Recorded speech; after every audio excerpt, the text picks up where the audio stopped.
Alright, welcome back, sports fans. Today we are not necessarily playing the BBPN, but BBN adjacent. Going to do some World Cup practice here with Iceblade. They recently published the stats for the various race turnout for the World Cup coming up in a handful of weeks. So Iceblade wanted to get some practice with the ones that are going to be most represented. So we're going to start at the top. We're going to play some Dark Elves. He's going to play his Necro roster. And hopefully give him some pointers. Make sure that he's ready to go. So, go ahead and pop into the room here. How's it going? Not bad yourself. Alright, just woke up from a nap, and it is storming outside, so... Yeah, I saw the clouds coming across the Midwest there. Yeah, so it's been raining the last several days. Yeah, it's been off and on here. Every day has been either super hot or super rainy. I do need to still display skill icons. So you highlight the whole group. Yeah. And then you click menu. Nope. Right click. Yeah, hold on. Why? There we go. Try doing this. Right click.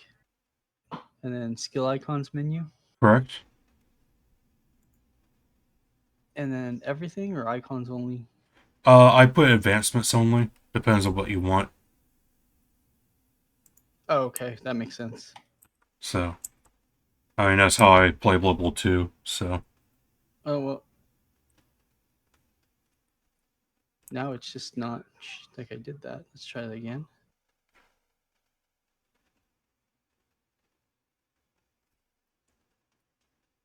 Select all. Right click. Let's want to tend to your stuff. Skills menu. Say everything just to see the stuff.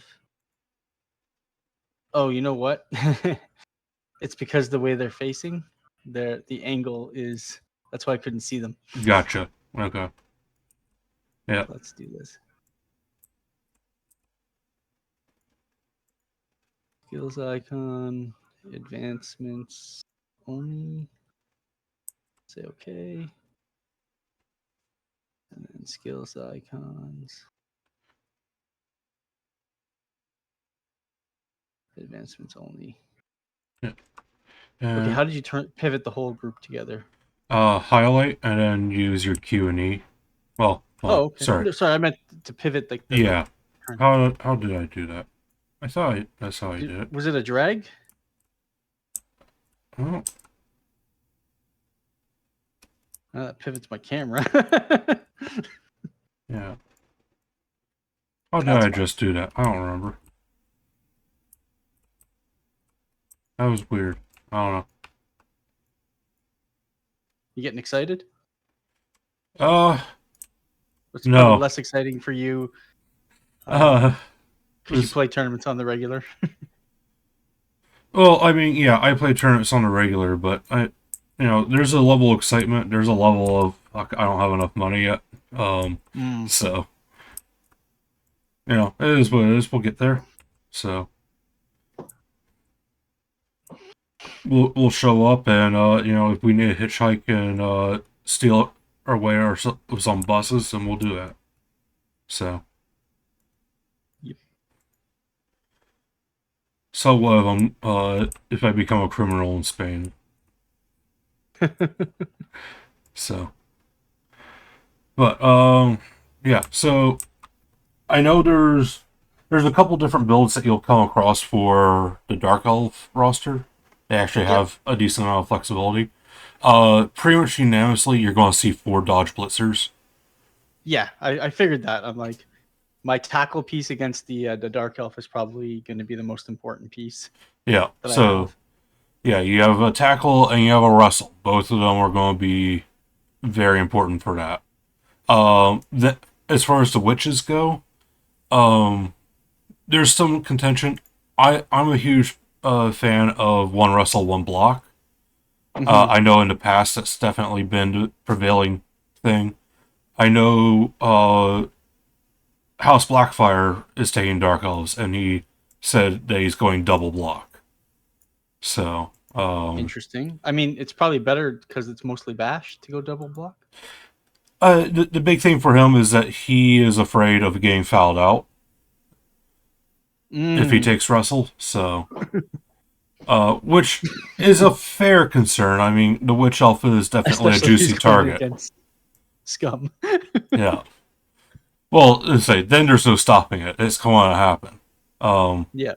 So runners, I don't expect to see too much of. Obviously, with as many Dark Elf teams as there are, there's going to be some people that run like one runner, maybe one assassin.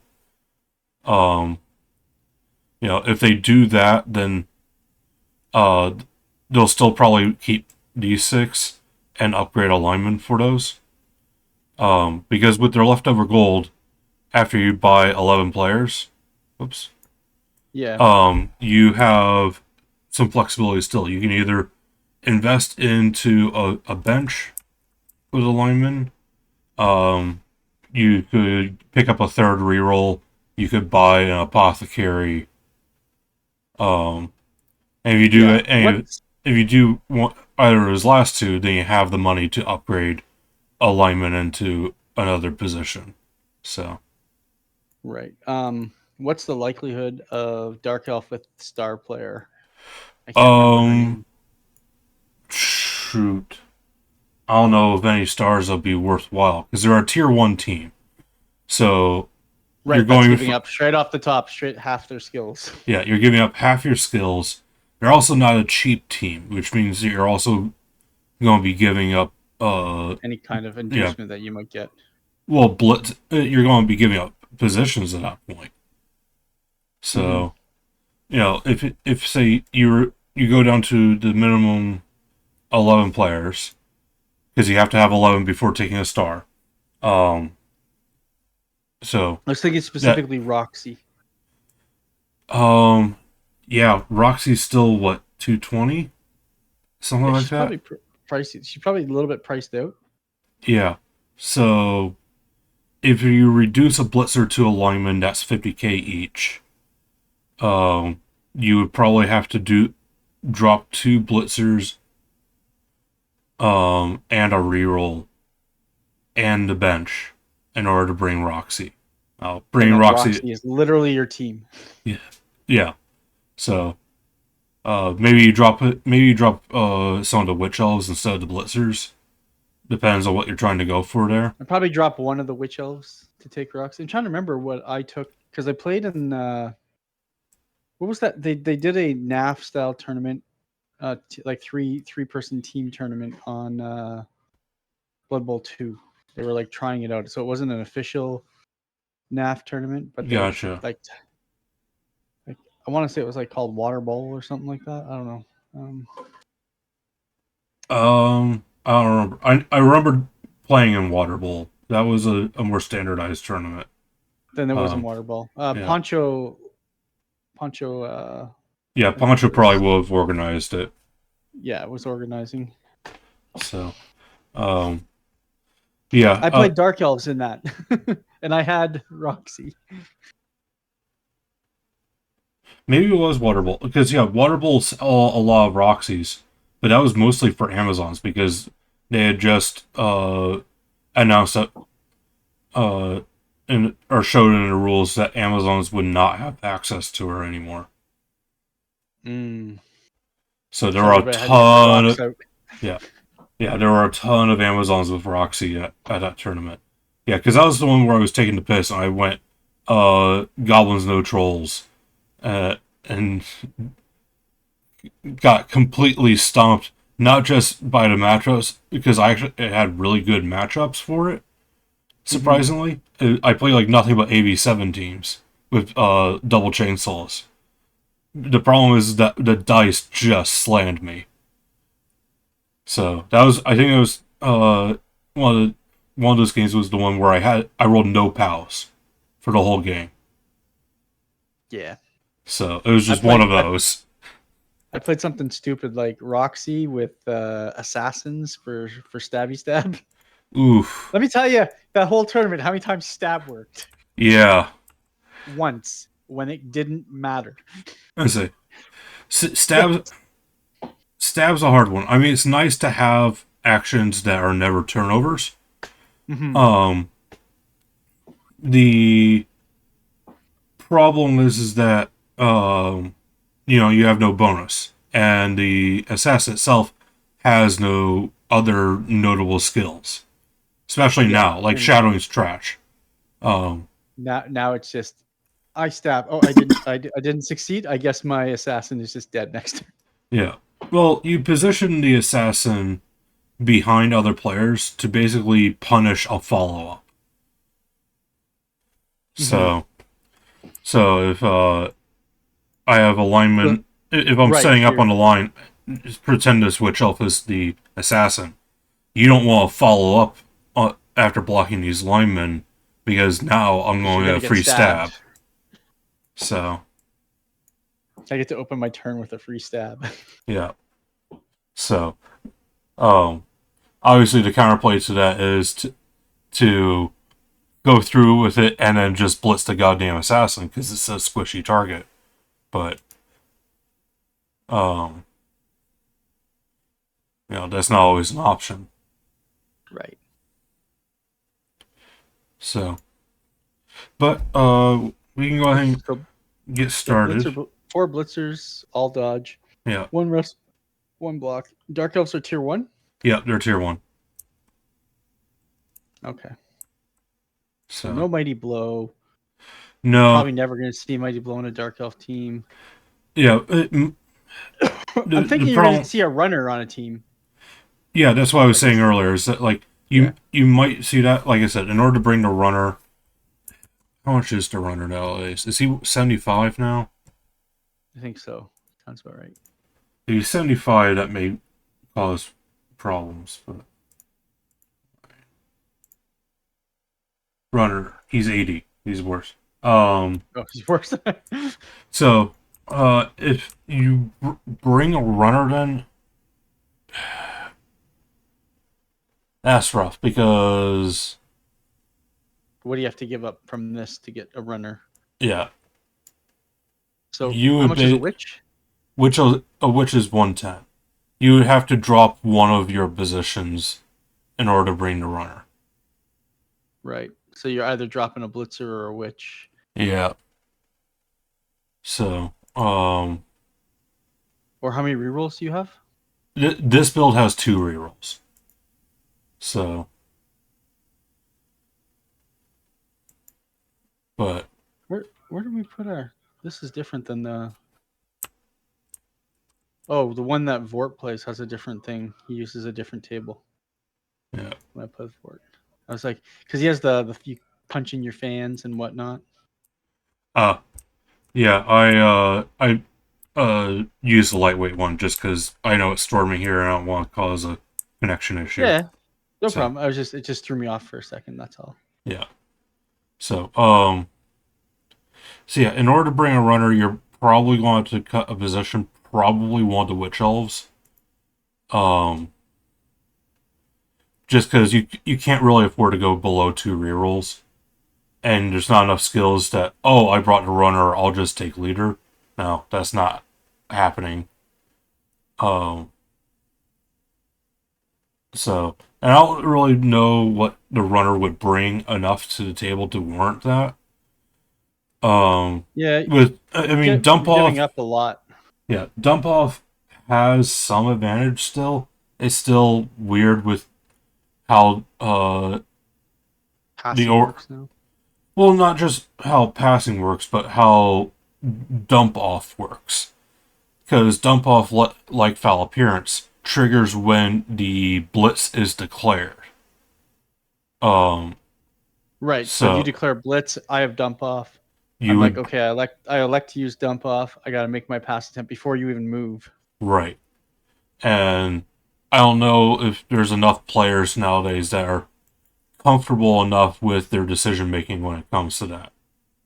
So, Um, I know I wouldn't be. Um, so and yeah, it's I didn't realize the assassin is still 85. It might as well be 90 because nothing else has a cost of ending in 5. So um, So you're right. It's effectively 90 yeah, because there's 5K you can never use. yeah, unless you brought both assassins. But You get a um, 10K discount for buying two. yeah. So yeah, and the runner doesn't even have that much better of a passing stat. His passing stat is a +3. Compare that to the lineman and the blitzer at 4+. Like it's a 1 modifier, but you're also dropping a point of armor. Right. So yeah, there might not be that all too many runners that you come across. So I think the big thing is whether or not they bring a 12th player or a third reroll. I'd rather see them have a third reroll. Yeah, like I said, I know players in both camps, just like I know players in both camps of what Well, skills to give the witches. if I was to play Dark Elves, I'd probably play the roster you got right now. Like Yeah. that's the list I would probably play. I'm saying as a Necro coach, I want to see 11 players on Oh, the for other sure. side. Um, I doubt you'll see an apothecary just because apothecaries are worse. Yeah, Um, they what is it, a 40% chance now? Something like that. 6 out of 16 instead of 50-50. Yeah. So there's still probably people that are going to take it. Yeah, Especially 38.5% chance. especially players that are really protective of their positionals. You know, that's usually the only reason to bring an apothecary is if you are so dependent upon your positionals that you just can't deal without. But um, yeah, yeah, I don't know. Like I said, I understand the school of camp of put as much of your TV on the field as possible. Um, bringing the most force to bear, right? yeah, so minimal amount of bench, if any.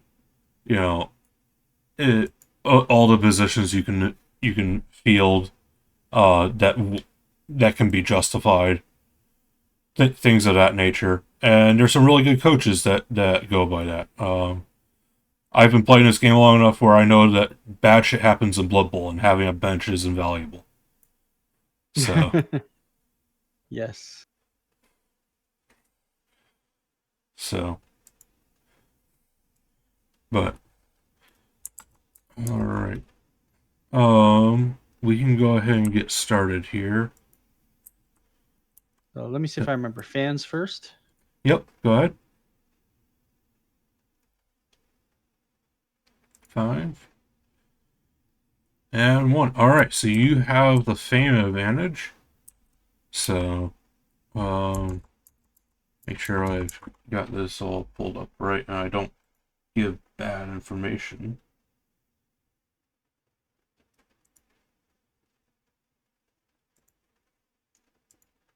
Uh,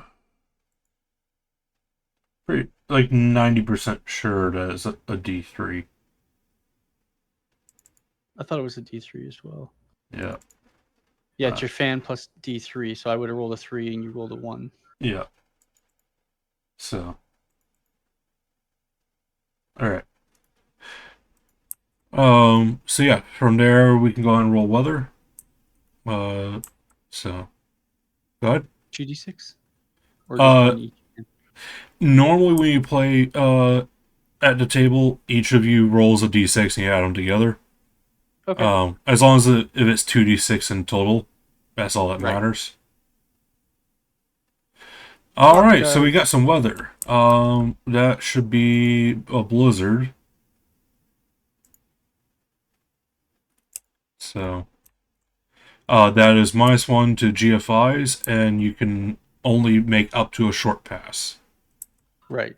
So half So, the pass range. yeah. The yellow on the card, right? Yes. So, I gotta yellow with print the off S. this chart. That I gotta find that pass chart and print it off. Oh, I can bring copies of that uh, Okay. for you. If you So, have them already, if not, it's no problem for me to print them oh, off. for sure. I've got a ton of somewhere Okay. bunch of those past templates. I know there's also an app that you can download that's even more useful. Um, Mm. I think it's just called Intercept. And let me see if I can. Yeah, where are you called? App info. Interception. And it's a picture. Interception is it Yeah, it's a spiked ball. okay? But is it on Google or Uh, I have it on a Google phone, so uh, okay? I I'd assume it's made widely available. But basically, it allows you to put in the coordinates that you're passing to. Mm-hmm. So I'm going to put 6 by 3. That's a short pass, and I don't know if this will capture well on the webcam or not. Are you streaming this? Oh yeah, I'm streaming this and Mm. recording. So um, so yeah, it marks out all the spots relative to the thrower and the catcher that can make interception attempts, on top of showing the range ruler. So it's really nice. Because while e- everyone should have a pass template, realistically, if you don't use, the board that template came with, some boards have larger squares meant for like 40 millimeter bases or Bases. Right. and whatnot, and that's going to distort how effective those range rulers are. Right. So knowing the pass chart or having one handy is super useful. So, um, yeah, I've at least committed to memory roughly the range of quick and short passes. That's all you're going to make 95% of the Hopefully. time. Yeah. Um, so, um, especially as someone that's played a lot of goblins, so through teammate can only go up to short pass. So, Right. um, yeah, I can either find one for you just so you have one physically handy, or Well, if uh, it's on the if there's the app, I'm just gonna use the app. There's no yeah. point in doing any. So I got a tablet now that lasts like 12 hours. So that's good. So all right. Um, so we need to flip for it. So call it in the air there. okay, say heads. All right, it is tails. So um, I am a huge proponent of kicking first. So I'll go ahead and set up. I didn't renumber my alignment. Oh well. So your linemen are all rookies. Yeah, all my linemen are rookies. Yeah, why would you spend a skill on a lineman? I mean, there's still people that'll maybe look at taking kick.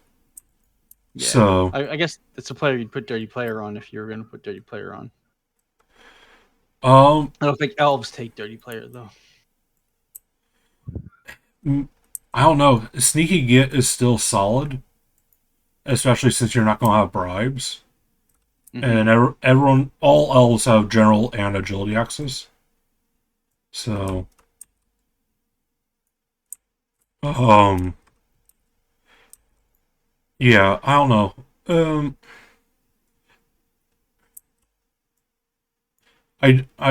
I would not plan to see any dirty player or sneaky from elves. elves. Yeah.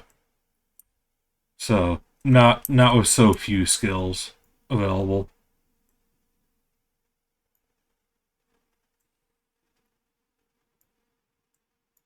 Oops. So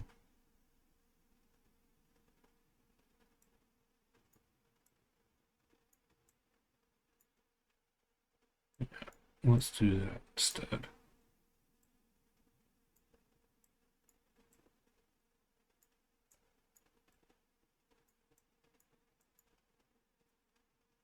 Yeah. All right. I'll take that. So yeah, maybe something like Pro Elves where they have really cheap, well, relatively cheap linemen at 60k, and they're lower on the tier list, so they're gonna have more skills to play with. So, um,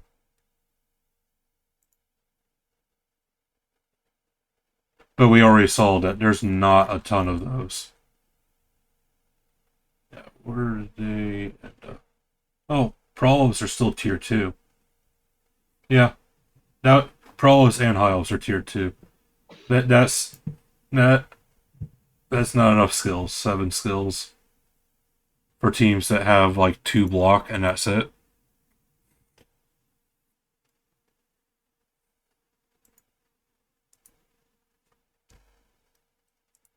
Sorry, I'm just picturing images in my head of how to set this up Yeah. efficiently. Um,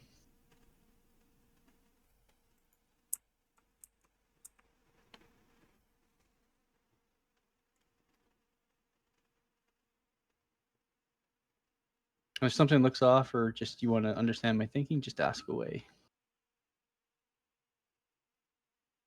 Let's see.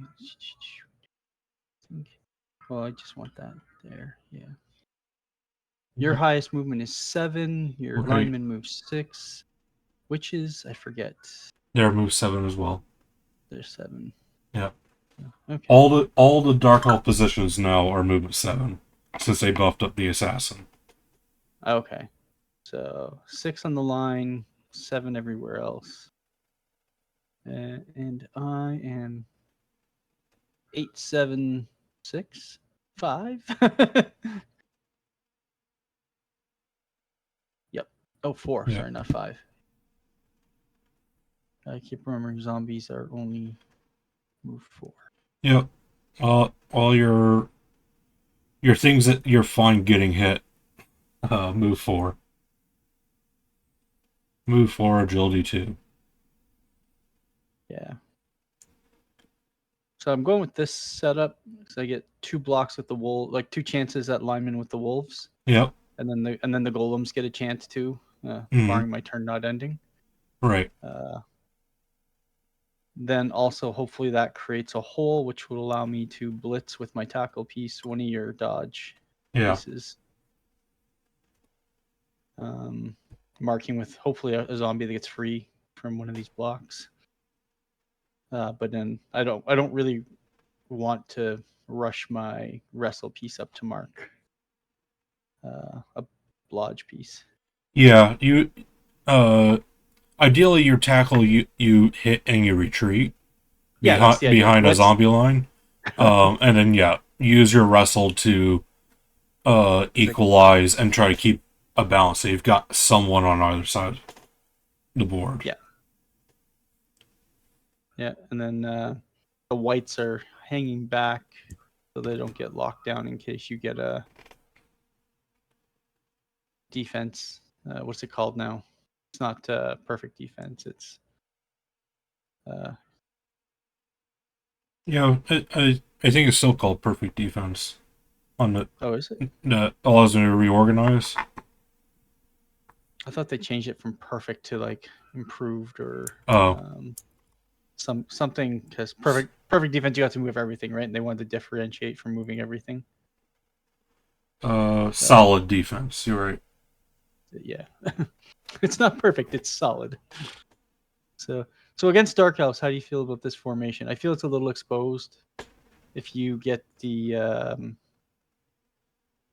rush, whatever blitz is called now, Um, because you get to zip right in with on both flanks. Like, yeah. Yeah, that's still just called Blitz.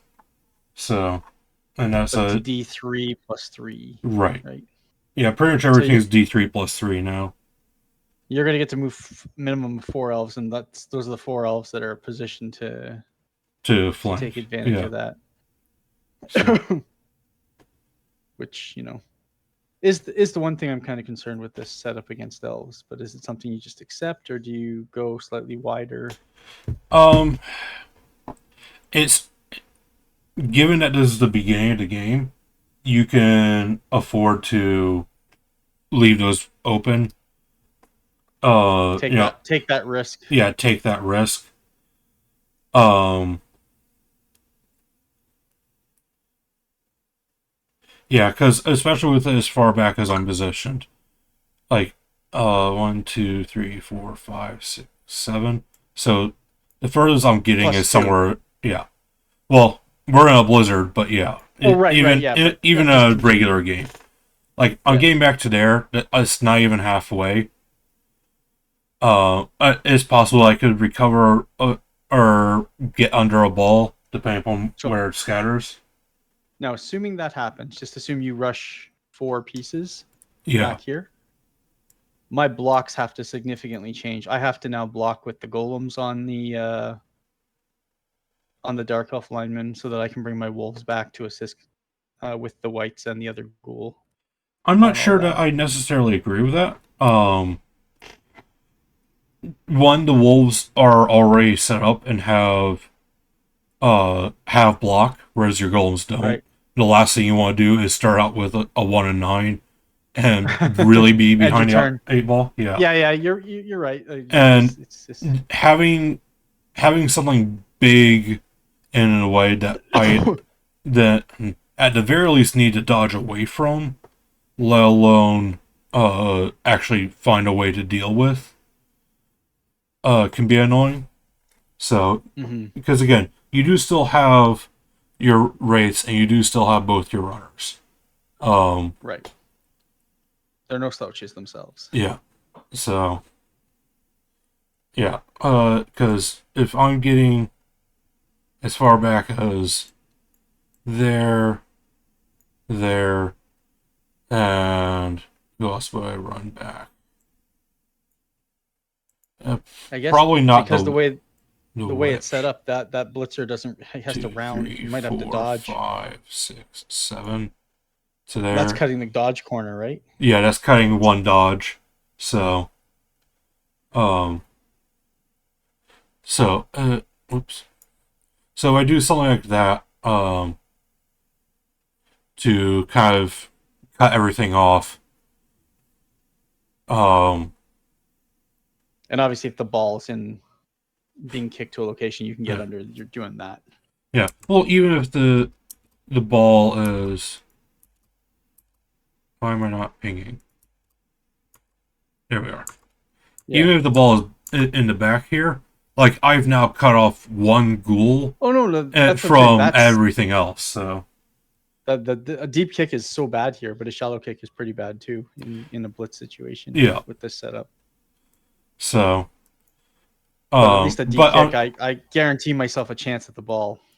Whereas a yeah, shallow kick, you could take that away right. by catching And I'm not so far aggressive. deep that um that the rest of your team's not able to pull back. So fuck, I just pulled these guys away. So if that's the line of as far deep as I can go, this zombie can still move up and mark me. Yeah. So the biggest thing is that you're going to have to pick and choose the one target you're going to be able to blitz, and then And try to a mark off the secondary. wall off the rest. Yeah, the secondary that you're going to be able to mark with your tackle. Um, and then yeah, do what you can about the rest. So you wouldn't blitz with the tackle piece there? I would blitz with a tackle, and then Okay, I was gonna say. so what I'm saying is that like Yeah, in you this blitz setup, one, you yeah mark a you second one. blitz, you hit and hopefully knock down, and then you move back to mark a second. So Right. just to eliminate as much dodge as possible. Yeah. So um and measuring that far back is assuming that I make two GFIs with every single one of my players. Right. So No, but it's the limits, right? So oh for like sure. I mean, it's possible and people I play against can people pay who are like Paxton off. they're like GFIs are just extra movement. You never fail those rolls. That was definitely back when I started. That is how I played Norse, and it worked. So as much as Paxton likes to screw me over now, I think I might still be in debt I for my was gonna say antics then. he's still collecting interest on those. Yeah.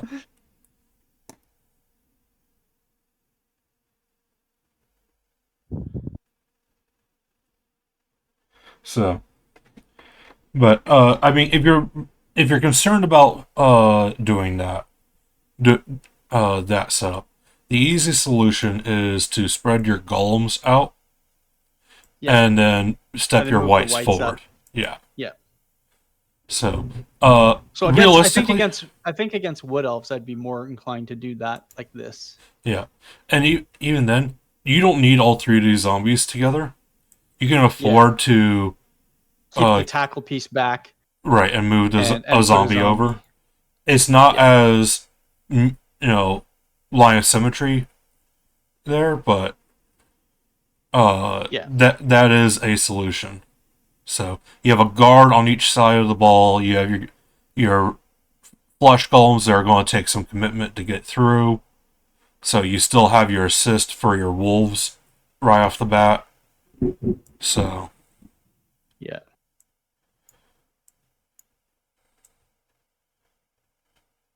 there. So Yeah. but My theory here is just keeping the whites free because they move better than the golems. oh for sure.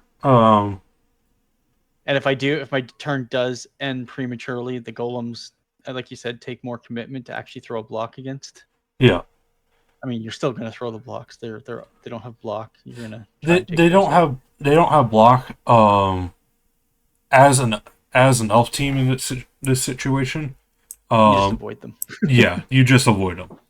It my job is going to be to dodge away. If I'm going to do anything, I'm going to try to commit as much as I can to hitting your tackle wraith. So Right. Yeah, one, two, he's three, the four, scariest piece, five, right? 6. Yeah. So I can move a lineman there without any problems. And then 1, 2, 3, 4, 5, 6, 7, 8, GFI. 9. Two GFIs to hit your wraith. Hit my tackle wraith. Yeah.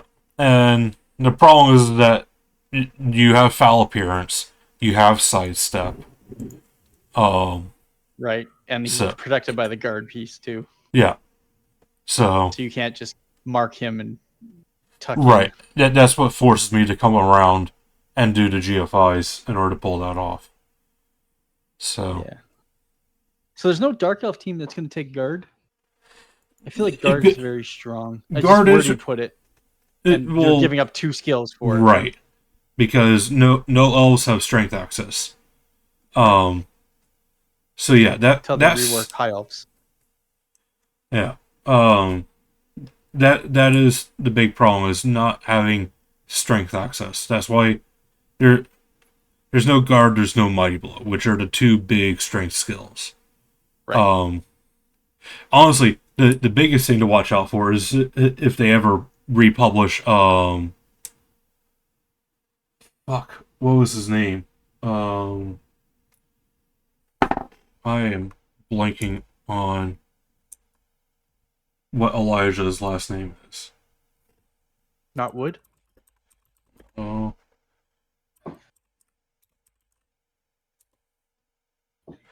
is it Elijah just Wood. Doom? Is it that lazy? Yeah, I think his name is just Elijah Doom. Um, so pull up his stats real quick.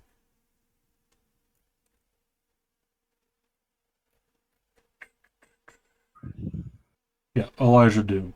So he has Dark Elf lineman stats. So 6'3", AG 2 plus, and he actually had armor 9, so he's a 10 plus to break.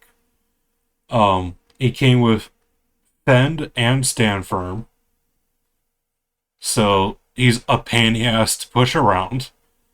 Wrestle and Guard.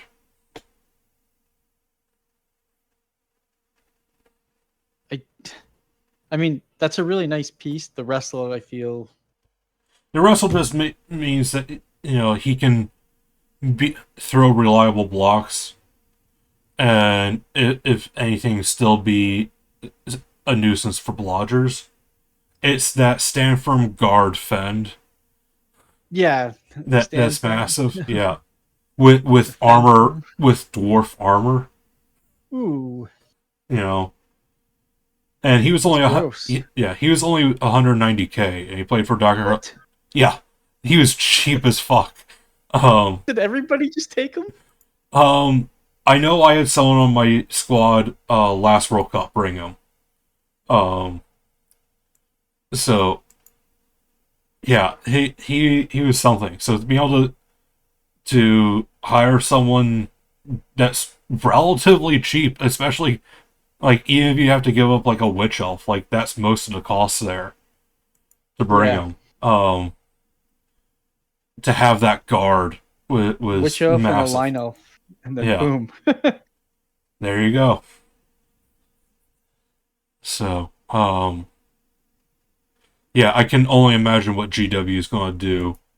Give as far as like a special rule for him and the cost reduction. So he'll probably end up being like 170, and I don't know. He might yeah, still come up above 200. It's GW. they haven't. I don't think they've made any star player more expensive from their Uh, LRB counterpart. So I maybe there might be someone that corrects me on that, but as far as I know, everyone has either gotten cheaper or remained the same. and remaining the same is like having your price increased. Yeah. So, but even Morg and Lord Borak and Griff all got their cost reduced. Even Dribble Snot got his cost reduced, and he was already only 60K. What's he now? He's 50K. Jeez. So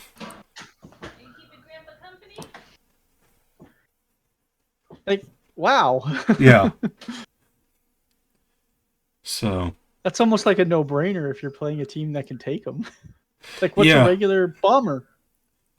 Regular bomber. I think they're 40K for goblins. Yeah. So yeah. I mean, you do that. I mean, and I mean, I guess you have to give up in the tournament. You have to give up 3 skills for him, right, and he's which is more than he's worth. which he's currently ranked as a superstar right now. So he has additional skills that you need to pay for him. I think for World Cup, you have the 3 up front for stars, and then he's an additional 2. Ooh, Um, that's really pricey. Now, granted, that was written when When bombs bombs had had Mighty Mighty Blow. Blow, and weren't turnovers. I still And now think that even if they keep him a superstar status, reduce him down a skill. Um, so he's at only least one. yeah.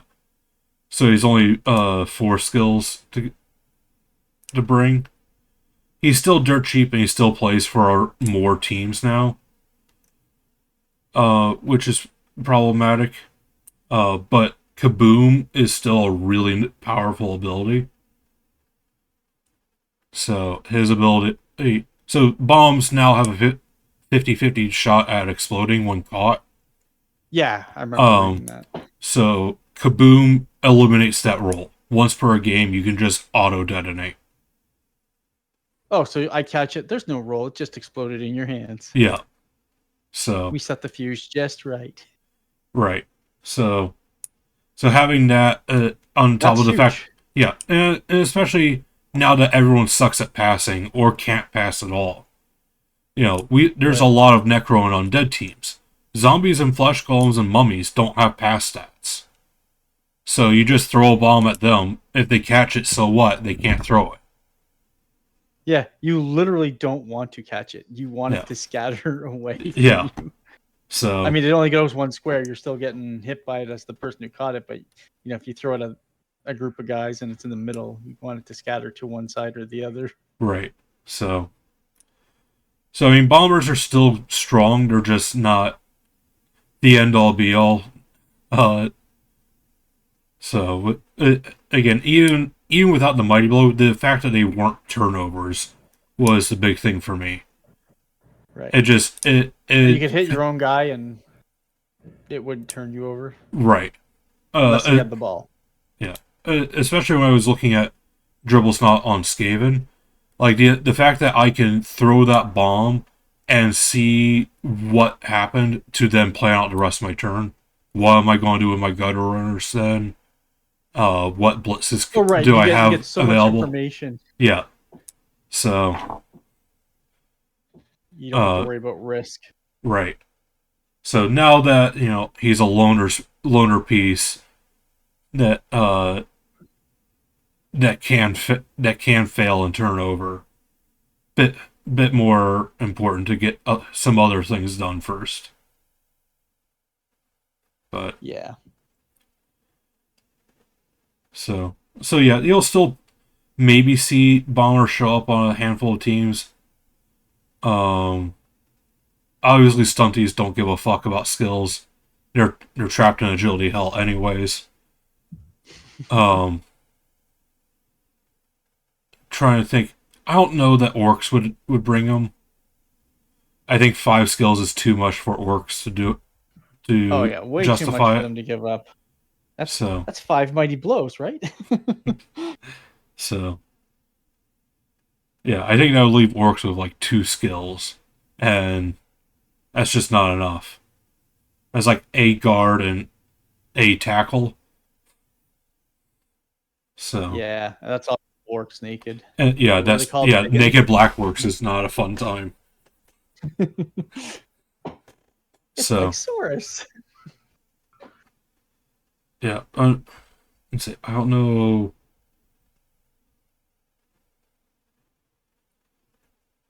I don't know what other teams would maybe do that. Can Chorfs bring him? I don't remember if Chorfs can bring him. Um, Chorus would be an interesting one to bring them with, yeah.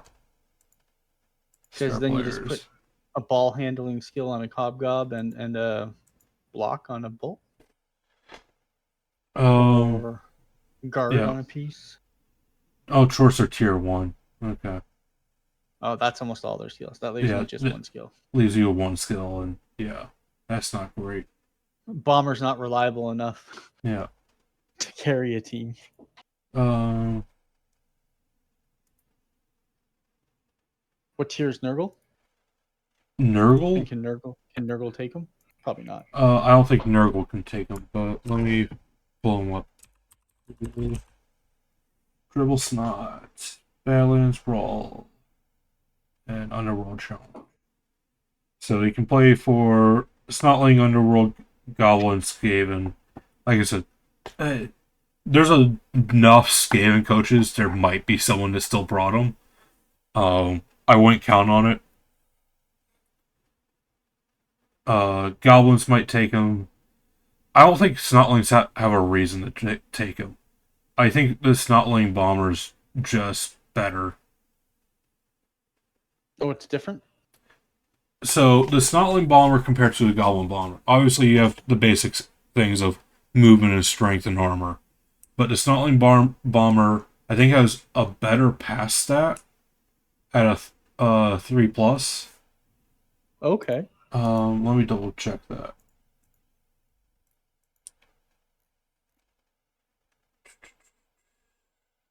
Just not looking. Fungus Flingers. No, they're 4+. So they have the same pass stat, but they have passing access as a normal skill, as opposed to Goblins where it's a doubles. The Snotlings are also only 30k as opposed to 40, and you can bring 2 of them. So on a team that's already relatively cheap, allowing you to buy a lot of those bribes. Right. You can get some mileage out of those fungus flingers. So, I mean, like I said, Kaboom's still a really powerful skill. Accurate still makes you better at passing. Yeah. With Accurate plus most players can't throw the bomb even if they do yeah, catch it. And yeah, kaboom. yeah. If And, it is somebody who tends and he has a better pass set. So you're already looking at +2 to bomb with dribble snot. that's actually very tempting. Yeah.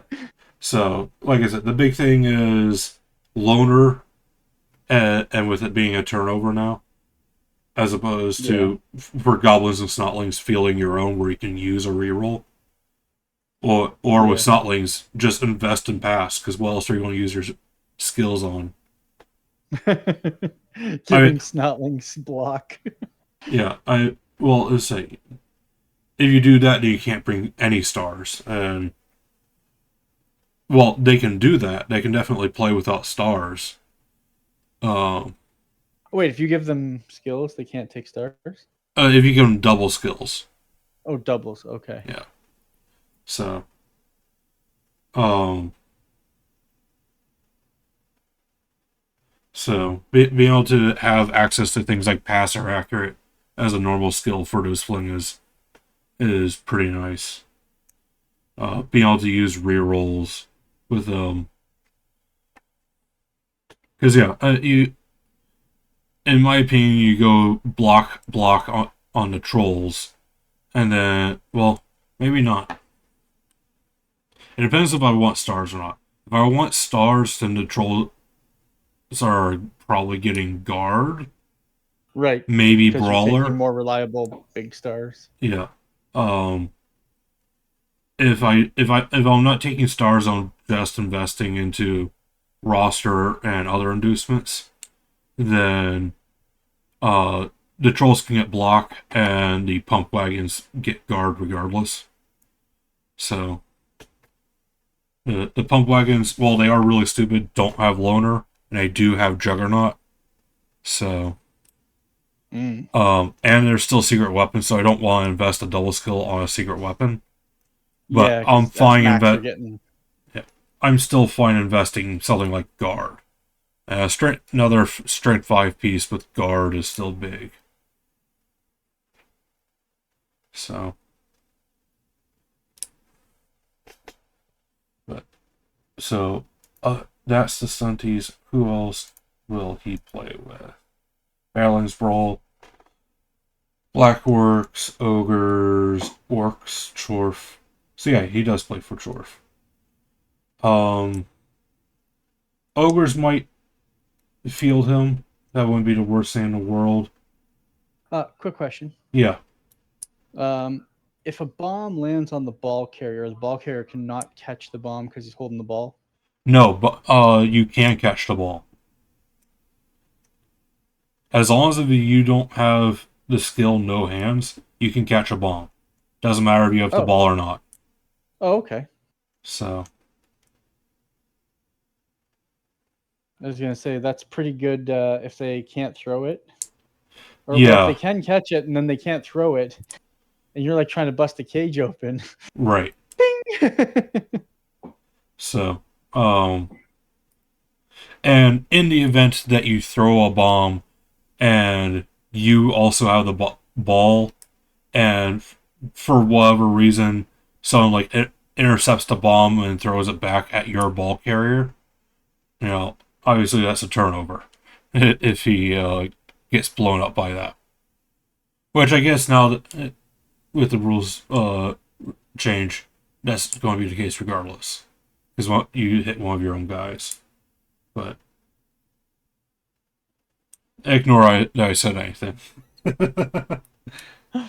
Just So ignore me now.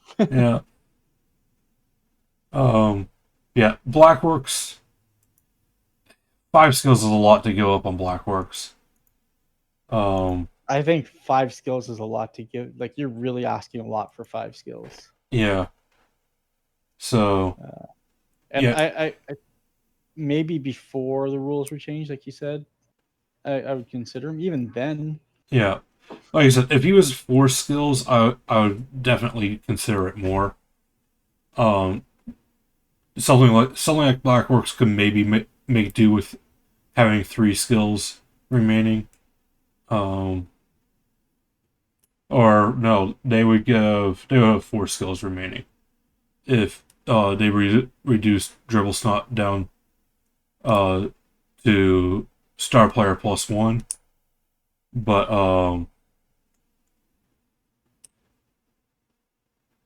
yeah, most of the other teams they can play for, just unless you're stunty, you're not going to bring them. right? Most of them were tier 1, so Chaos Dwarves and Orcs are tier 1. Underworld is tier 2. And if you're investing in a star for those teams, you're going for one of the big guns. Something like a Griff or a Morg. So,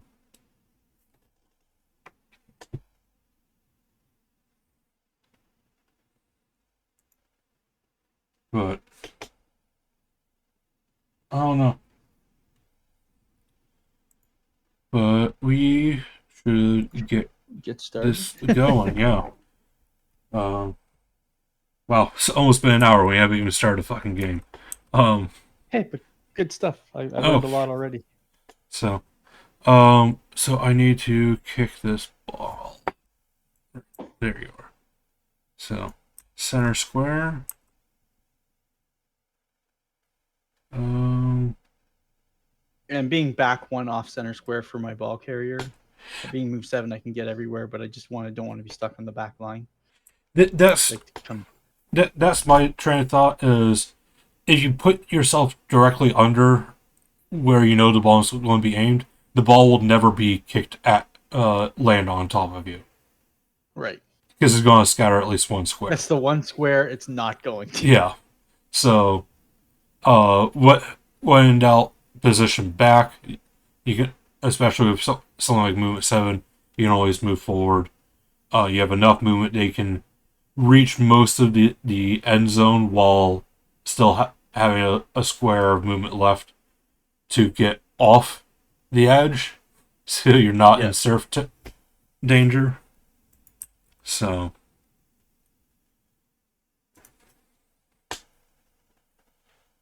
all right. 2 and a So 4. 4 to direction 2. 1, 2, 3, 4.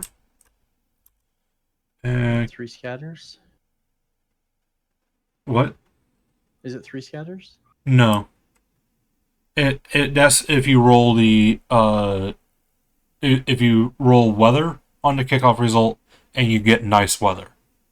Okay. So now 8 is changing weather. So we'll go ahead and roll for the new weather result, and it is nice.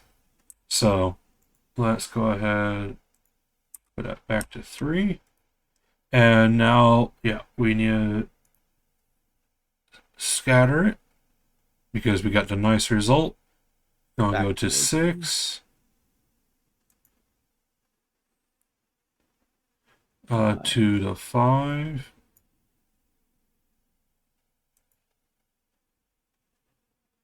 And 1. to the 1. Alright, so the ball will then land. There's no one there to catch it.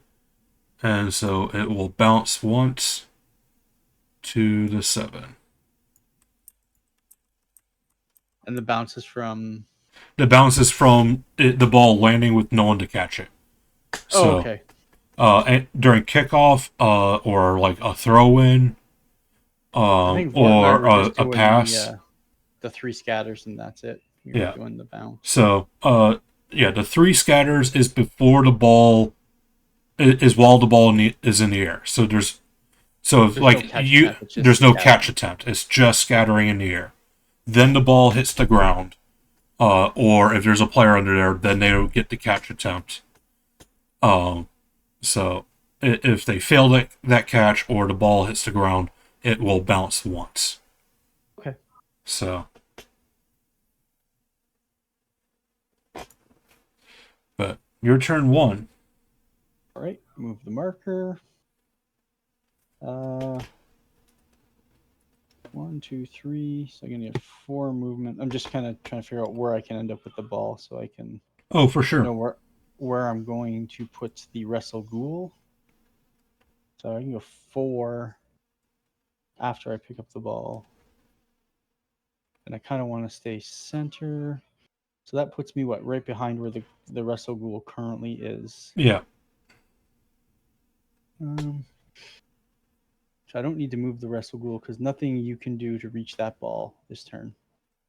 No. This lineman 3, 4, 5, 6, 7, 8. Yeah, Yeah. remember the deepest you can get was 2 in front of my Yeah. goal. So It doesn't. I don't have to like risk my turn picking up the ball not first, right off the bat. You can definitely do your or like werewolf. move pieces to do things. So we'll start with the blocks. Yeah. So we're gonna go werewolf with block on my right, your left. Yep. So, all right. So 2 dice. Got And a him. pow. So I want to keep you on my fresh golem, my flesh golem. All right. Have to follow. Yep. Go and roll that Armor armor. 5 does not break. Yeah. So. And yeah. So we'll do the other wolf on the other side. Yeah. Well, mark that your werewolf is gone. Oh yeah, Mark. Yep. Thank you.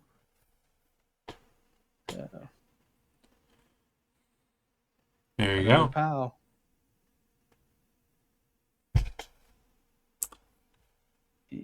Armor. Nope. Not quite. So close yet so far away. Now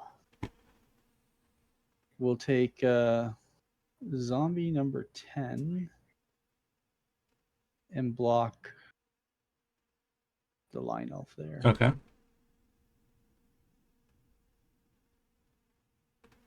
Okay. Got We him. got lucky and powed again. Oh no. Get back there. Where do you want? Thank you. To the left. Keep them on the things. I think I don't follow here. Okay. If I was going to foul him, I'd follow, but I think that just creates too big of a hole. You got to go through 2 tackle zones to kind of bust through right now. Okay. If you're trying to punch through. Yeah. So armor. Yep. Of 11 course, will break. So, injury. Stunned. Stunned. Well, that's All right. already a pretty successful turn. Yep. Go and mark your zombie. Mark zombie. Oh no, not this one. And then I completely, yeah, there we go. You're still good. Yep. So the middle zombie now is going to move up and mark that blitzer on the right. So 1, 2, 3. I'm going to go there because I'm hoping to at least push you behind him. Okay. So blitz with the tackle wraith. So 3, 4 for the block. Mark this guy. Yep. Go ahead and roll 2 it. dice. Oh, Pals man, will we're just do rolling it. fire dice. Here, we're not going to follow. Okay. Doesn't break armor. And then we step back 2, 1.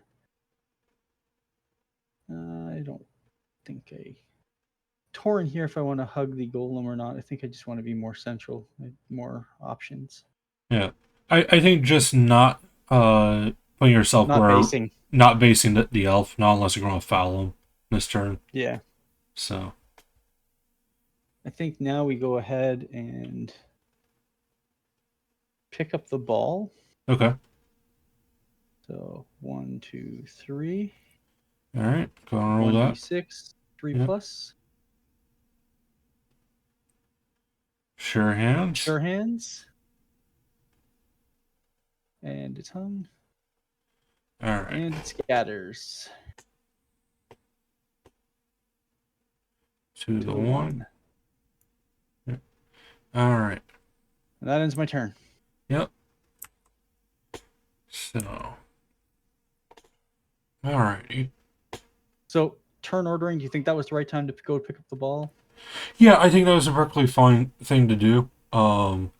My reason for doing that before moving the other places into a potential like screen Uh-huh. is if this exact scenario comes up, they're pulled back. They're no longer Yeah. able to affect next turn. Yeah, I think the flush golems over here is definitely fine to wait. Maybe move the wraith. Your intention Back. was to move the Yeah. ball behind a ghoul. So moving the wraith, next to the ghoul or something like that would have been fine. I think the rest of the ghoul himself waiting is perfectly fine. So, Okay. yeah, I don't think that you had any problems there. This flush golem didn't go. I maybe would have scooted him out one square. Oh yeah, scooting him over. Even the other one too could have scooted over a Yeah. square. So, but number 3 is at least a bit more important with that being the side that it balls on. Yeah. So, um, but yeah. 1, 2, 3, 4, 5, 6, 6, 7. Yeah. So now you're gonna do like a blitz and try to cut me off from the ball. Oh, Or yeah. cut my team off, right? Yeah, I'm at least going to try to put in pressure in case you fail to pick up again. Again, yes. So, Your turn marker 2. too. Yep, you're right. 1, 2, 3. Okay, that'll work. So 1, 2, 3, 4, 5, 6. Come in. I Marking the will. guard. Yep. We'll mark that guard. We'll make sure that your guard's not able to Not freely mobile. roam. Yeah. Um.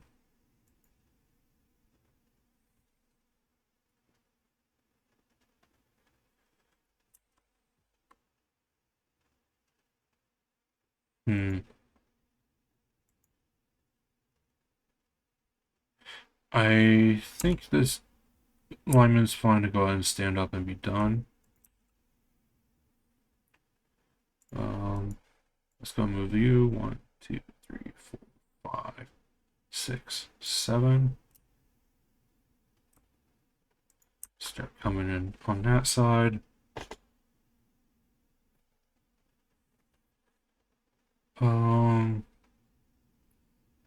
The Zambi's right there. We're going to stand you up.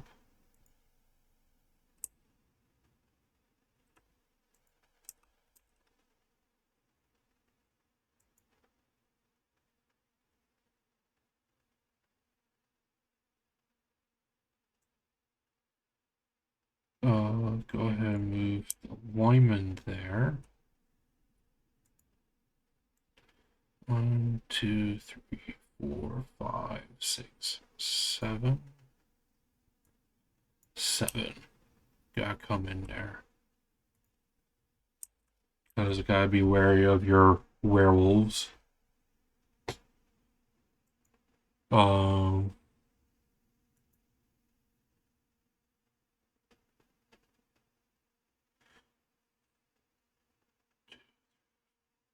6, 7, 8, 3, 4, 5, 6, 7. Yeah. Alright. Let's go ahead. Stand you up. And dodge for 2.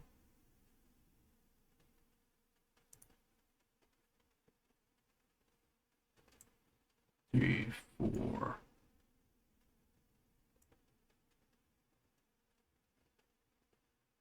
Or sorry, 3, 4, 5. 3, 4, 5, 6, 7. There.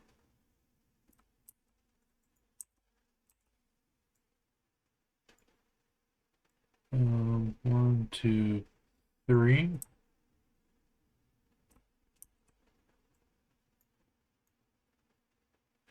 You know what? We'll hold off on you real quick. We'll go ahead and blitz with the blitzer on this wolf. So 1, 2, 3, 4, 5. You had to make a dodge Yeah, there, right? that's a dodge. 6, 7 for the hit. That's going to be 2 dice. All right, Got him. got him. And we will go ahead. Whoops. Go ahead and follow that up, I think. So 9 will break on a wolf. Of course. Fuck. Okay. Go and roll 1d6. See if you regenerate. You do regenerate, so it'll go to reserves. So, yeah.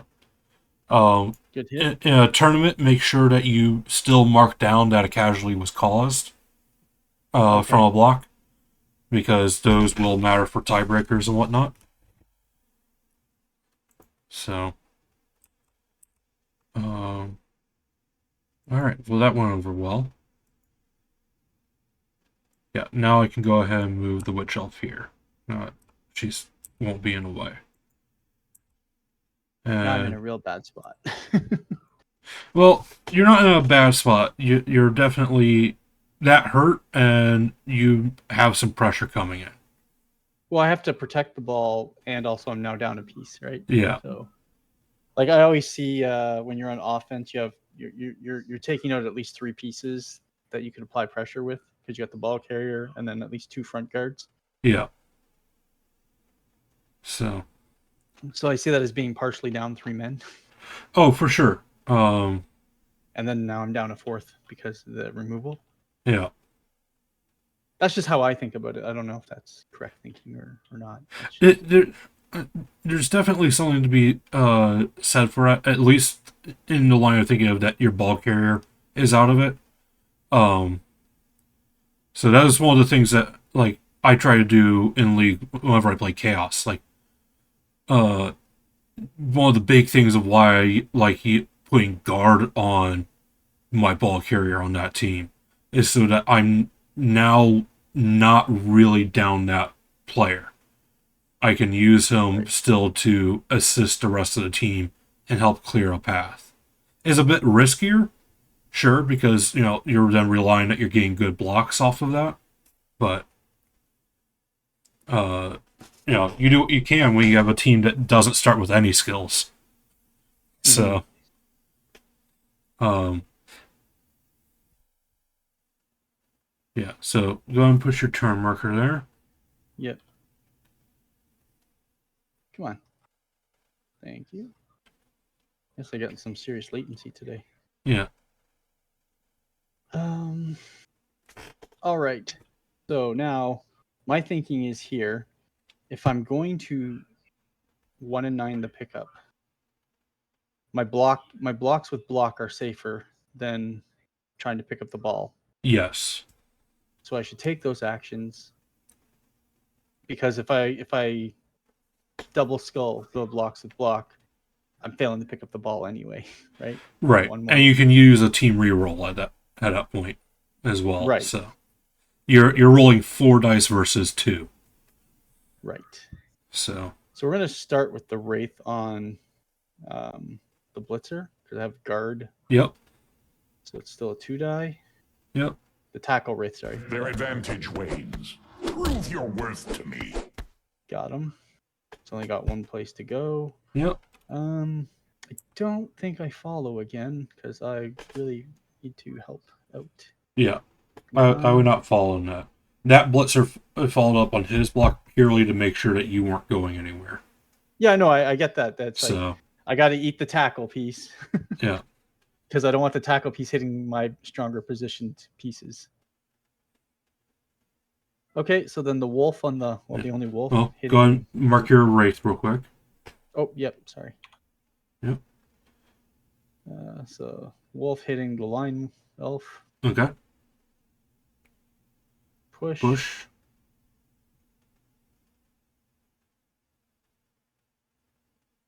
All right. So that's And push. all right, and then we just push him back then. Okay. Go ahead and mark the wolf. Yep. All right. I don't think I have any more blocks that I can throw. I want to start assembling someplace safe for the ball to go, Yeah. assuming I pick it up.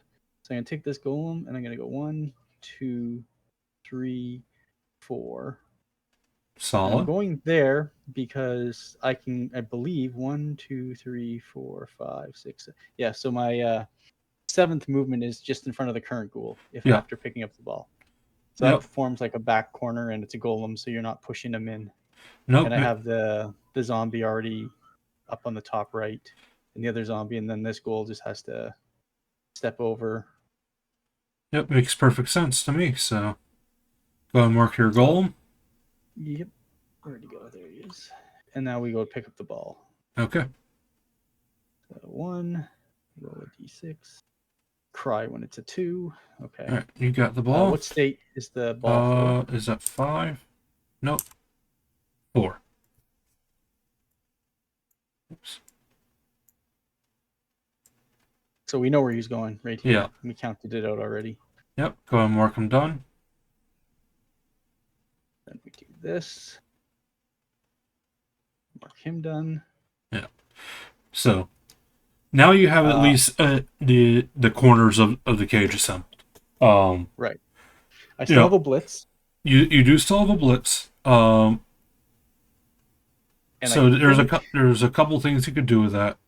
What I was trying to get is, while this cage does mean that I have to dodge in at this point, right. if I want to come after that ball carrier, I am still in this case playing with elves. Yes. So No. I'm aware of that.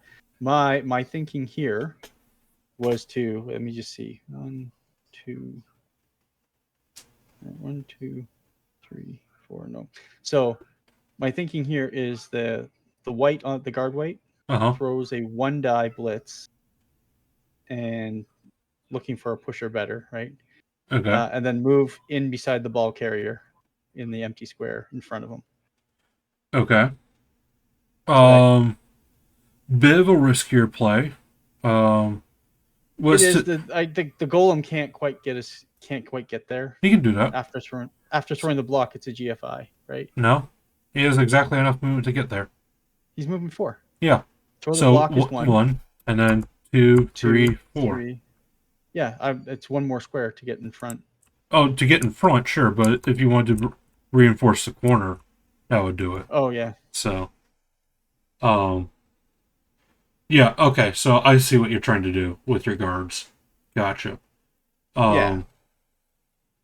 Like it's a take the risk of a 1 die versus the 2 die and maybe roll a GFI. All right. Well, Actually, I think the 2FI with a GFI, the 2FI, the 2 dice with a GFI is probably better than a 1 die. well, here's another thought. You have 3 zombies, right? Yep. 2 of them are currently being used. One's not really doing anything this turn, right? Right. What's to stop you from shifting one move over? Yeah. Shift him over here. Can you see my cursor? Yep. How do you do the mark? Tab. Tab. Yeah, so I move him there. And then that zombie up front comes and occupies that space there where Yep. he was, right? Yep. So 1, 2, 3, 4. Pivot, and then 1, 2. Well, not there, but Oh, sorry, cut in here, and then Yeah, like so this. you would have to go 1, 2, 3, 4 there. Yeah, you've got the move to Right. do it. So yeah, so mark And then him as pivot well. him. Yeah. And And now you have a 2-die with your race to free him up and come join the cage. right. But now I'm looking to my tackle wraith. I might want to put. I guess putting him on the corner where that zombie is doesn't really accomplish much. Well, the tackle wraith's already gone. He threw the You're block right. on my He's blitzer. pivoted. Yes, Yeah. yes, yes. So that can't happen. Okay. Yeah. All right. So now we throw we declare blitz Yep. with the guard wraith and throw 2 dice. So that's Mm-hmm. 1 movement. We Got get him. the POW. We're going to keep him on that ghoul, not follow. Yep. Armor. That'll 9 break. to break. That'll Done. stun. 2, 3, 4. No. There you go. So now I have a zombie and a golem left. Yep.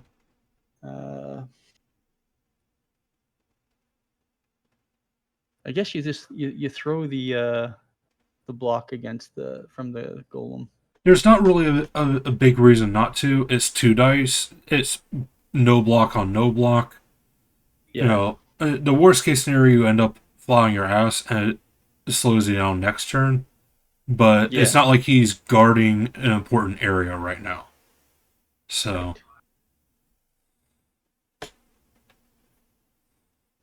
whereas if he can, even if he gets a push, then he can has the option to follow up and mark multiple pieces instead of one. Mm-hmm. So, All right. Let's throw that block. and he rolled a 1 and 9. So Yeah. it's not probably not worth burning to reroll this early No, in the I game. had no intention of burning the reroll here. Yeah. So I'm rolling your armor. Yep. No, Doesn't break. and Doesn't you're break. fine as well. And turnover. Yep. But you've got the At ball. least You've got it well caged up, and I need to find a way to break up that cage. So, but let me go turn marker. Let's go ahead and move some people. Stand up this lineman. Yeah, I think moving right there is perfect. Yeah, I can't complain about that. Yeah, that's gonna mark your wraith and keep your flesh golem from moving around what little you can. Let's go ahead and stand you up.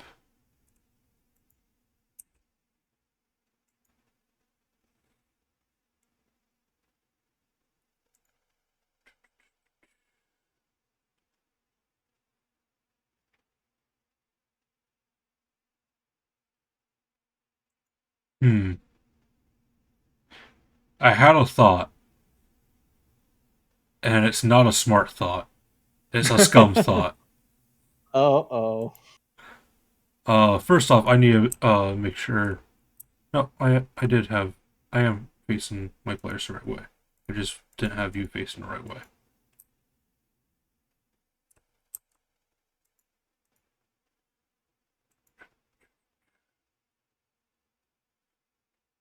All right.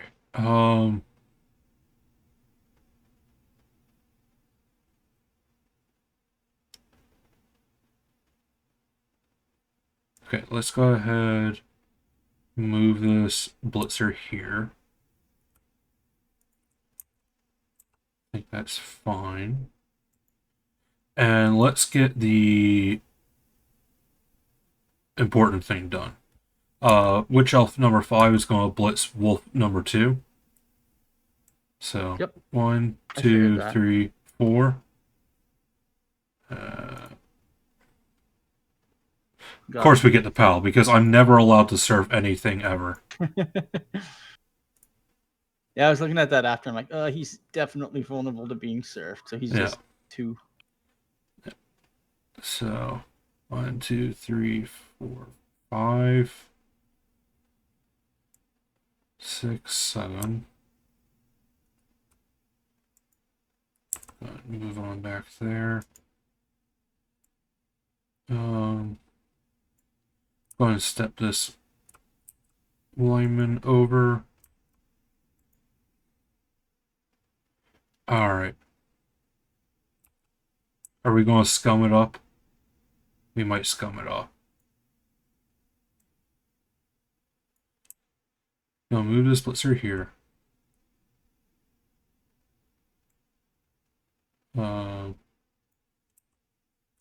Stand you up. 2, 3, 4. 2. Alright, and fuck it, we're going to foul. So +3. Yep, +3. Got him. We got caught. We got the injury though. Do you regen? Gonna roll your d6? No, he does not. And do I argue to call successfully? No. But I'm not ejected either. So you're ejected, but we got rid of the guard fleshy. That's huge for you. Yeah. That was a casualty, not a knockout.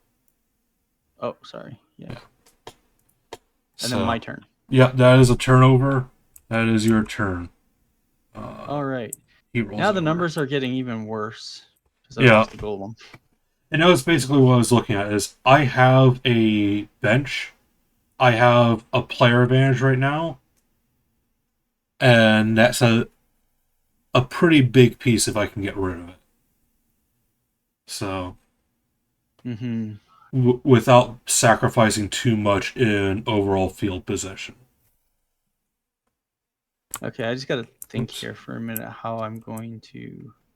I don't really think I can advance in this current state. No.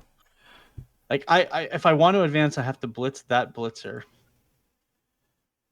It's the only way to kind of move the cage up. Yeah, I say because you have this dark elf that you need to hit, as well. That is your guard. Yeah, so I'm gonna try and creep I'm gonna have to move the zombie, but I'm gonna bring the guard up, so he's touching 2 pieces. Yeah, if you move the zombie forward 1, actually, the zombie's gonna go back 1. Okay. On an angle here, so that I can throw the block with the tackle wraith. Okay. Yeah, and you can do that without sacrificing the cage state right now. So. Yeah, and then this guy comes up here, so he moves 2. Yeah. Pivots. I would argue I would wait on moving the guard until after you throw that wraith block. Oh, right, because that leaves that exposed. Yeah. Well, and it takes the guard away from your ball carrier as well. And if this goes bad, I have a block on a corner right now. You have block on 2 corners if that goes bad. Yeah. So go ahead and throw the tackle wraith block. All right. Got him. Yep. So. Not following. Okay. Go ahead and roll that armor. Come on, roll. Not going to break armor, but go ahead and mark your wraith. Okay. So now the ghoul can move forward. The wraith, yeah. Yeah. It's just the color of the model. I think it's a ghoul. Yeah. And that's it. He's moved.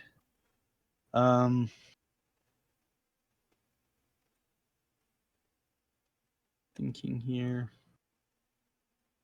No, that's marked, so I can't really. I still have a blitz. You do still have a blitz. You only have really one safe blitz person remaining. The wolf? I was going to say the ghoul. Oh, the wrestle ghoul? Yeah, the wrestle ghoul on that blitzer you just marked. On this one over here? No, on this one. On that one, yeah. Oh, marked. Yeah. Yeah, I So like that, but so that's 5, and then the wrestle ghoul can only come back. I guess he comes back onto the corner in front of the wraith, he could and then do. the ball carrier can move up, or the ball carrier can move up now into what is it, tab, into this square, Yeah. The and other.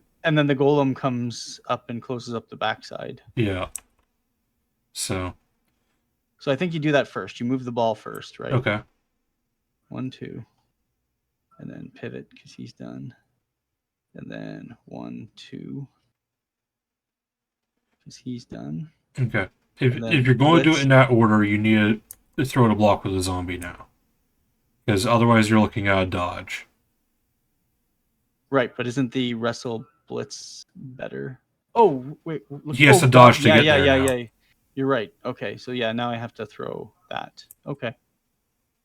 Um.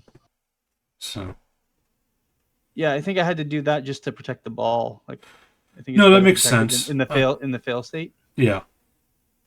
So zombie pumpkin head man, throw in a block. Got him. Gets him.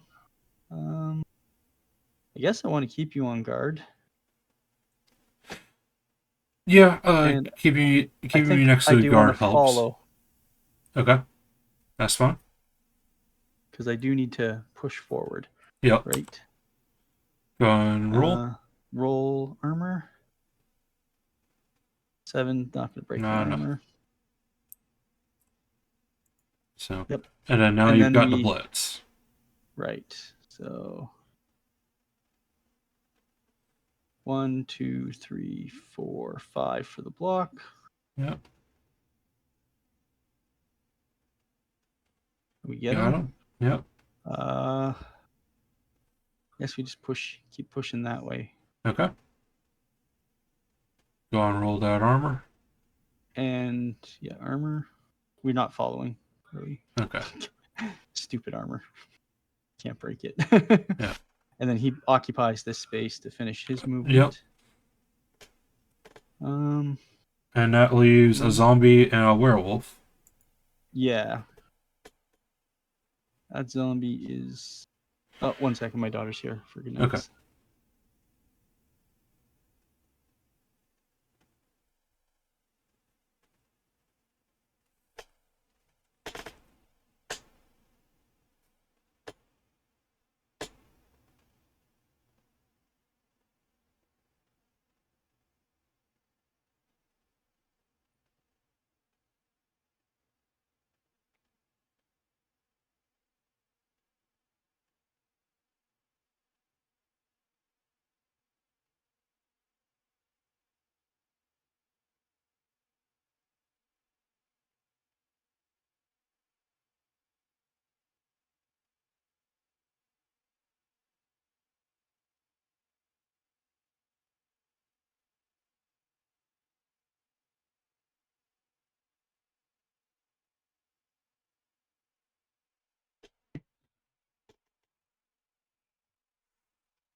So, who was it that followed earlier?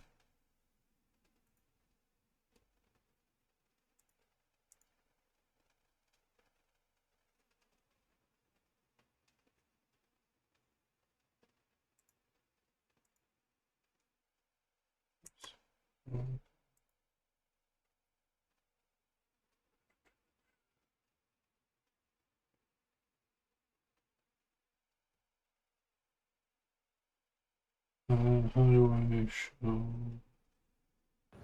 I'm back. All right. Um, where is that?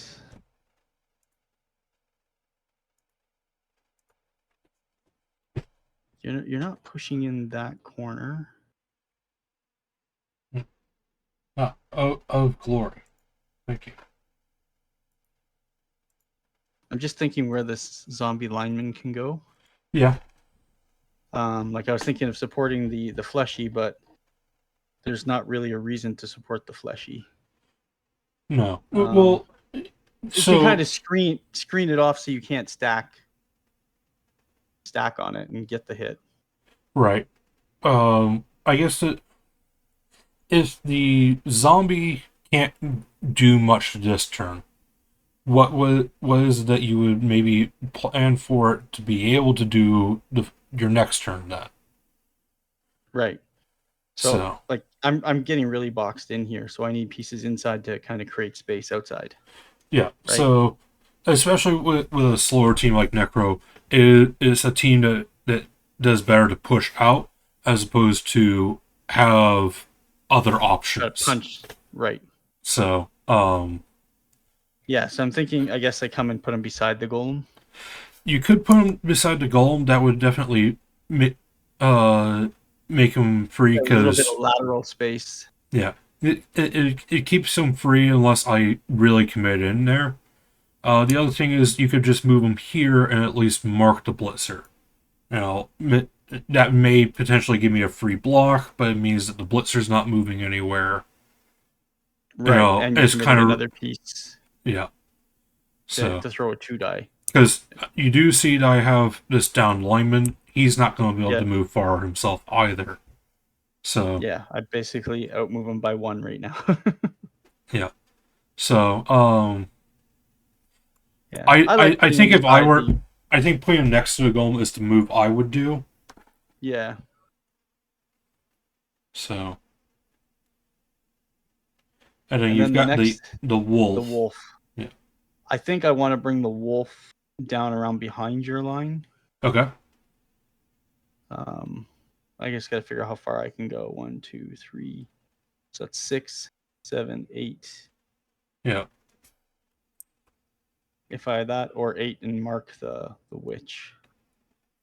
But that just feels like you're getting a free block on a wolf, which you're definitely going to take. Oh, for sure. Like that's not even a question. Yeah, I think getting him to where you're marking now Yeah. is the play. So dodge. So I guess I move, or I stand him up first. Yeah. There you So go. that's 3, 4, dodge roll. Failed dodge. Now do I? See, my brain is saying I should re-roll this because if I don't, you're just going to step that lineman over and mark him and take my life 100%. out. Yeah. So. And the lineman for a wolf is a great exchange. Oh, absolutely. So I take one of these off or Okay. put it here. Yeah. Reroll. Not happy about it, but I think I have to. Okay. Oh, I hate you, game. All right. He's No fine. break. No break, but yeah, that did burn a reroll. Yeah. So I definitely track your line of thinking. So Well, my other line of thinking is if things get really hairy because of where I was going to position him, Mhm.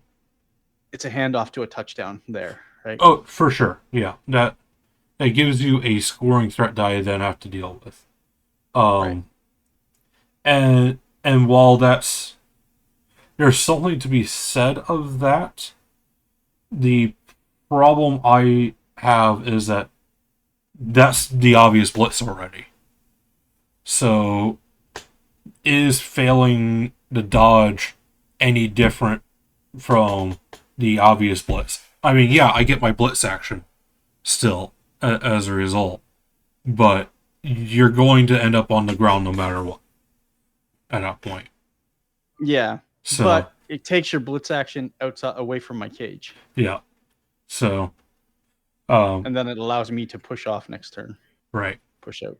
so because yeah, being pinned against the sideline definitely sucks. 4+ isn't the most impossible of dodges to make. Yeah, Um, unless and your name so is Iceblade. so because at that point, that 4+ dodge, if you fail that, you're off the sideline then. Yeah, you're So not getting surfed for yeah, standing up. and you're at least far enough removed from where the cage is that I would be really hard You're not pressed to committing foul it. two, and you're not committing two pieces over there either. Yeah. If I'm caged in. So, Although it might be worth it to take two linemen and just yeah, keep the corners, that because the might two be linemen are worth about the same. yeah, that might be worthwhile to peg them twice. That's not what I'm going to do at all, but um, there's 2,200 other players that are going to this thing that all have different thought processes. So,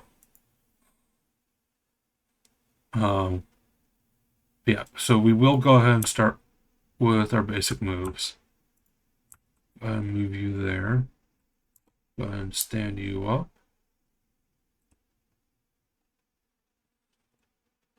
Go ahead and stand you up for 5. And what I am now looking to do is to help peel apart this cage. It's 3, 4, 5, 6. So, these linemen aren't necessarily doing anything this turn, but they are stopping parts They're of stopping me your from moving. mass to moving forward. And with my player advantage right now, I can afford to do that. So, um,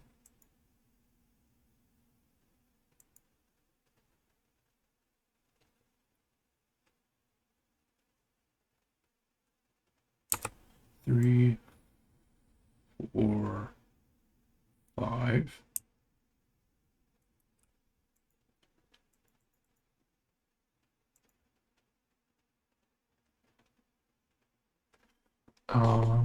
Hmm. Yeah, as a necro coach, I don't think there's a single matchup I want to go first. No. Like I said, not only is there a psychological thing that happens if you're able to go on the defense first and stop the score.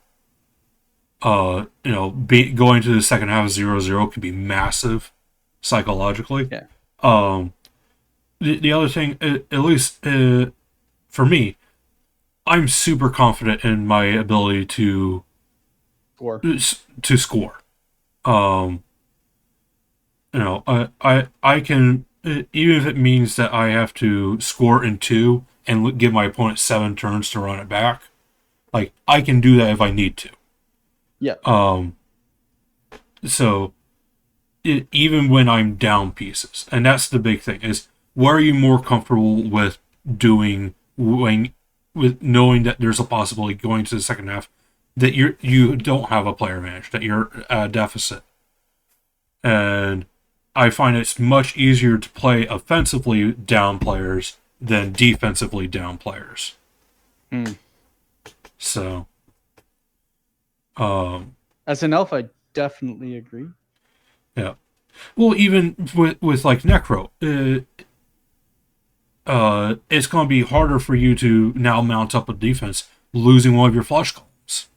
Yeah, my whole positioning and opening kickoff You know, thing is like wrecked. that can be pretty big. It means that I now have time where your tackle is most important when you're playing defense, right? So from my perspective, You have time to target it. I have time now to, when it's at its least valuable, to try to catch it out and get removed from the table before it comes to its own. So there's not a ton of skills that are defensively oriented.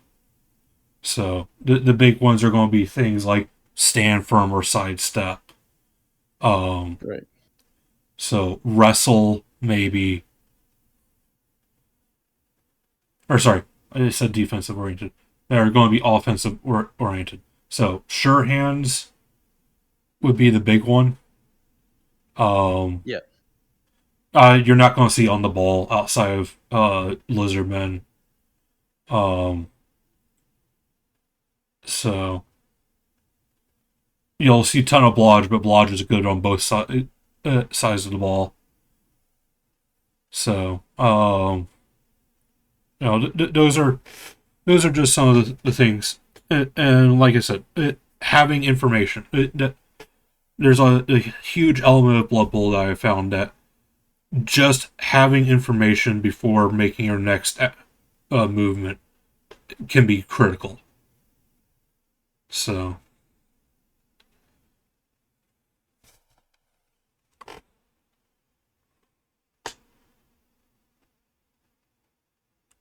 Question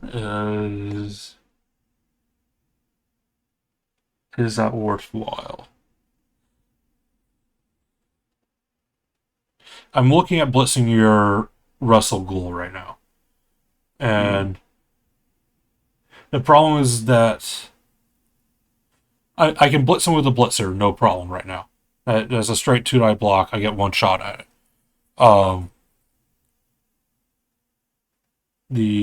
I can potentially get 2 shots, but I have to commit a bit more to it because of your guard. If I go in with a witch, then it puts a witch next to your tackle. And I think that's the part that I'm weighing right now. Most. Yeah.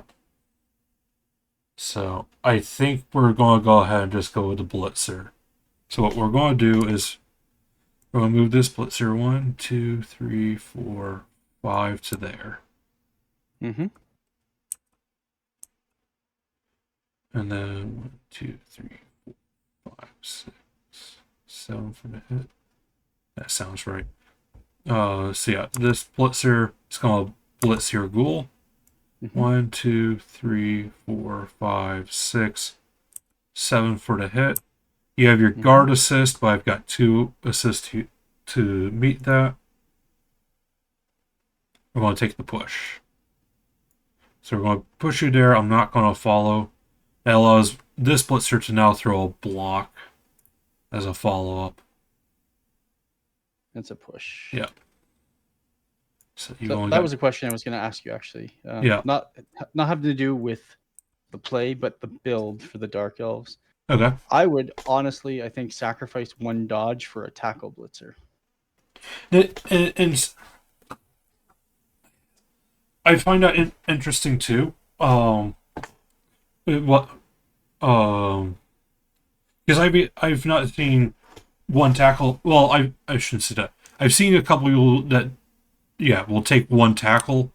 I've seen a couple of people that will take a sure hands. This build is high enough that I think sure hands is a little silly.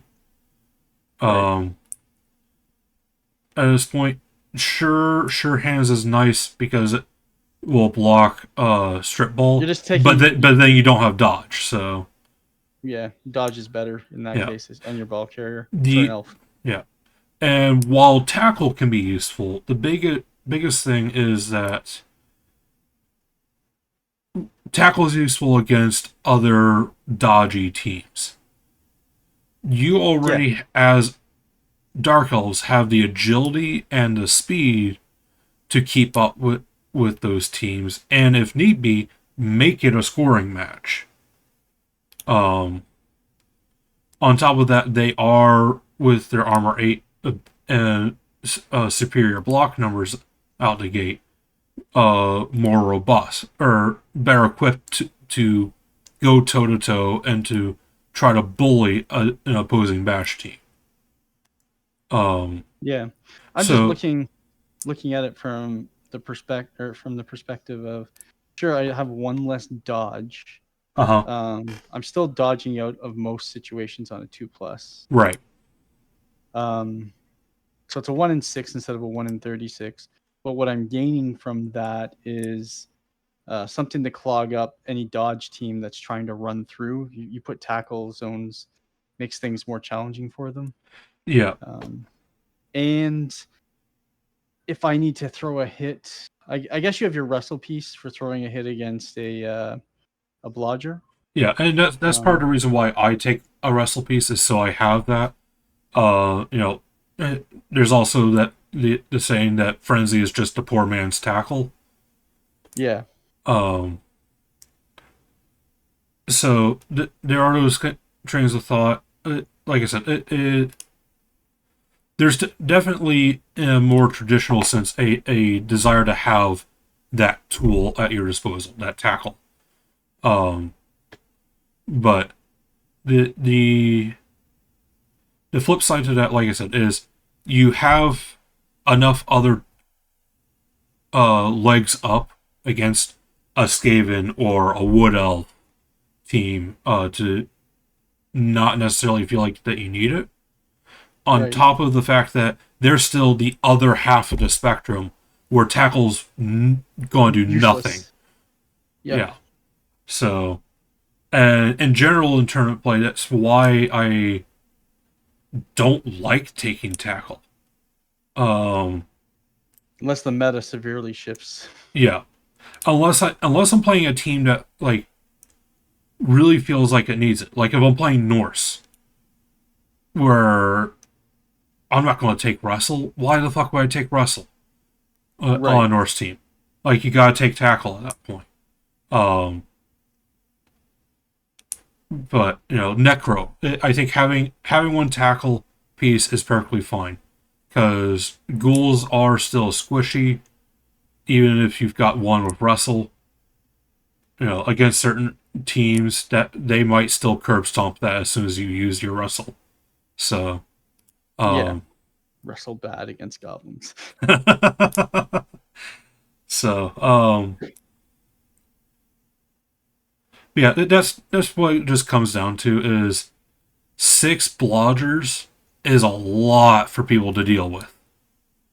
Yeah. 5 blodgers is still quite a bit. And having that tackle definitely adds an element of safety to that. And I think that comes down to how familiar and how comfortable are you with your team and those matchups.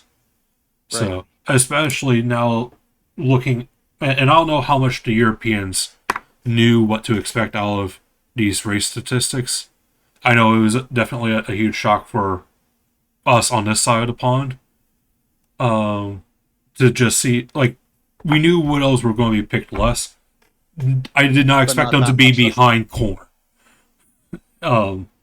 So to see that there's only one agility matchup outside of a mirror match that you now have to worry about. So, and that is Dark Elf on Skaven. Otherwise, you're looking at Dark Elf on Dark Elf. Right. Undead have their ghouls, but you're looking at maybe 2 blodgers on that team. Usually only one. I would expect to see one blodge ghoul, one Russell ghoul. One sure hands. Yeah, or a sure hands. So, I would not expect to see more than 2 blodge ghouls on that team. For the skills that they're going to get, because they're a tier 1 as well, I believe. Yeah, undead are tier 1. So, Um, you know, uh, stunty teams are stunty teams. You have at this point 5, maybe 6 block to deal with stunty teams. Stunties. Amazon's kind of got shafted with losing 4 starting blodge, so they can definitely be annoying by just investing all their skills into block, but it means that they're missing out on a lot of other crucial skills, like Mighty Blow and Stand Firm and Guard, All in the order to skills do that they that. need to succeed. Yeah, all the skills to take that annoyance to the next level. So, um, so yeah, the big thing is just experience and comfort with the various matchups. So, I don't think anyone would look down upon or fall to if you took one tackle instead of a fourth dodge. So, like I said, at this level, the one that would be the skill that I would expect to probably see still, but I think is a little silly given the build flexibility that you have is sure hands. So, Mhm. like I said, you're statistically protecting yourself better against people that bring strip ball because there's 2 pushes on the die as opposed to 1 stumbles. Um, but the Yeah, but how reroll many isn't that big people? of a deal. 3 rerolls is a lot for an elf team. Hmm. So if you go down that route, um, so if you're bringing sure hands, I almost expect you to bring a runner at that point, and that's who you give the sure hands to. Right. So, and as we discussed earlier, I don't really see too many people bringing a runner. It's just you're losing too much to make it happen. So, Okay. all right, I have my witches left. That answered my question. So thank you. Yep, no problem. I think we're gonna move you here. And 1, 2, 3, 4, 5, 6. No, 5. Leave this witch here. And I believe that's all of my elves. So, you're 4. All right. I'm gonna move my turn marker. Yep, Sorry, I do have to step away for a minute. yep, no I just problem. got called.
Hmm.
Not sure how he's going to get out of this.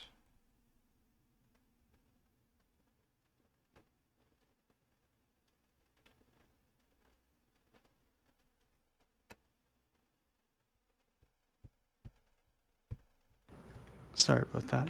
Yep. Daughter being a little bit difficult going to sleep. All All right. So if I remember correctly, it's the beginning of turn 4. Yep, your turn 4. Your turn marker should be on 3, right? Yep. All right. So now we're in a pickle. Jar. Yeah. You're in one. Let's see. How are we getting out of this? If I hit that, that sucks that I have to do that. And those are witches. Yep.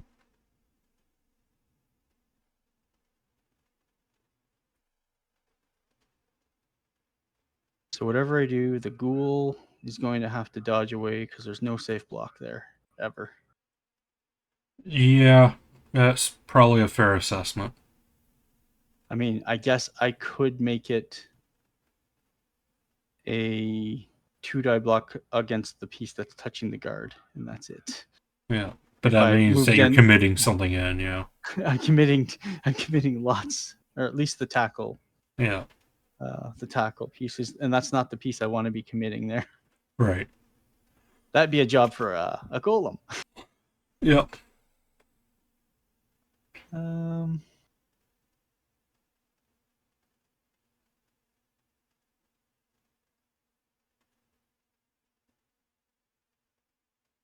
So if I do that, I'm looking how I can get through on my left, your right side Yeah. here. I think it's the proper way to be looking at this. That's your I think easiest way out. I've mapped out how I can get a 3/4 cage. Okay. I'm just trying to see if I can do better, because that'll be that. That'll blitz and go over there.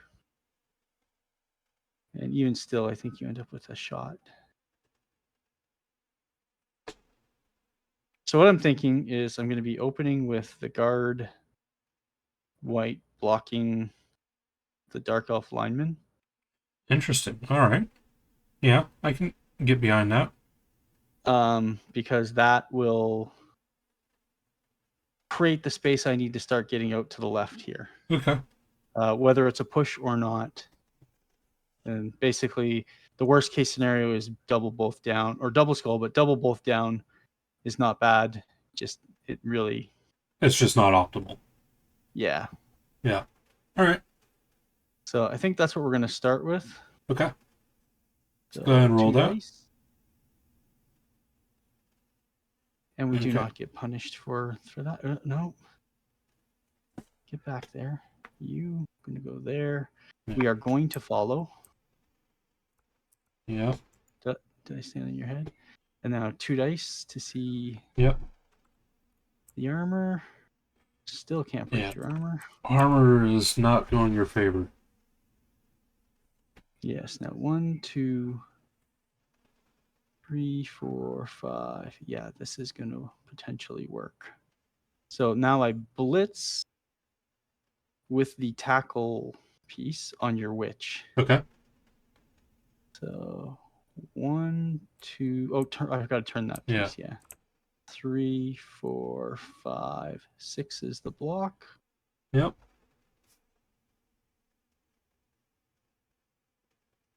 Pushes.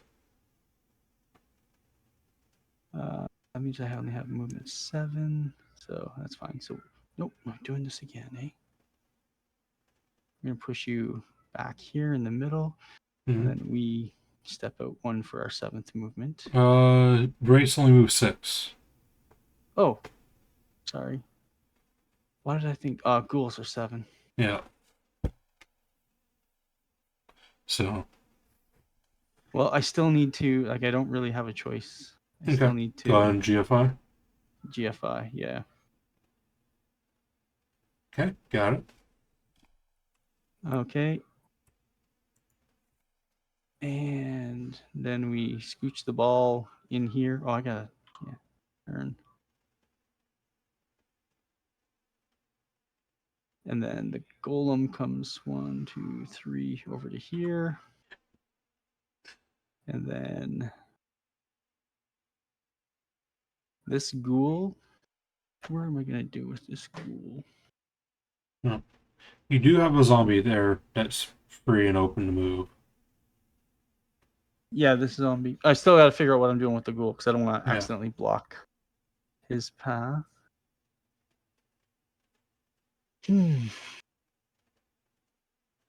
1, 2, 3, 4, 5, 6, 7. So I can get the ghoul to here. Mm-hmm.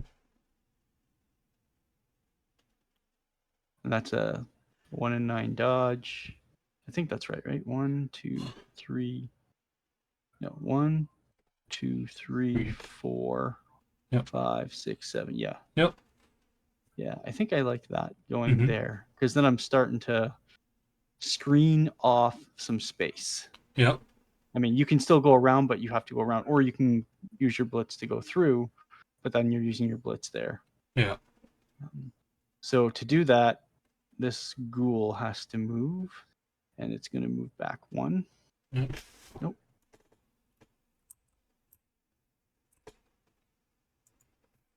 And then this ghoul does this, dodge.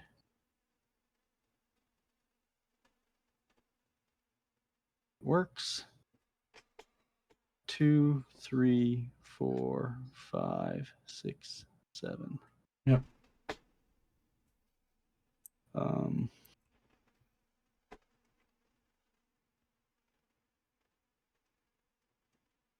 So that dodge for that wolf is a 4+. Yeah. This block here. Yeah. Both of your last zombie blocks are 1 dice. Yes, but this one behind the cage is one I have to throw. Why is it one that you have to throw? I guess I don't have to throw it, but my thinking here is you can get a piece around to block, and then you have a mark on my cage, and then I get a marked cage, so then you have an easier time blitzing the backside of my cage, which is notably weaker than. I mean, that's the weakest corner, right? Especially if the second zombie is not there. Yeah, it's the weaker corner, but you also now have a scoring threat as well.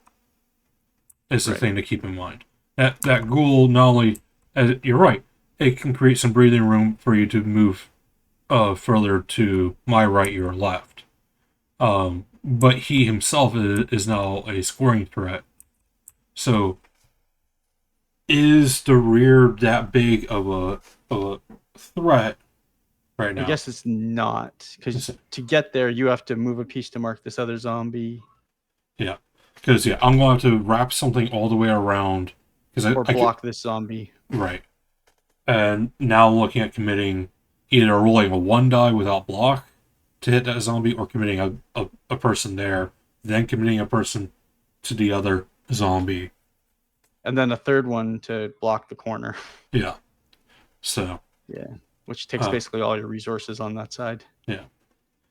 So, I'm not Yeah, disagreeing. I'm not disagreeing that with the whether or not you should throw the block.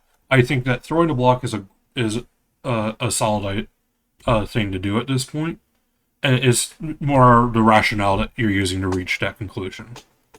So, Right. for me, the big thing is, what do you have to gain by not throwing that block?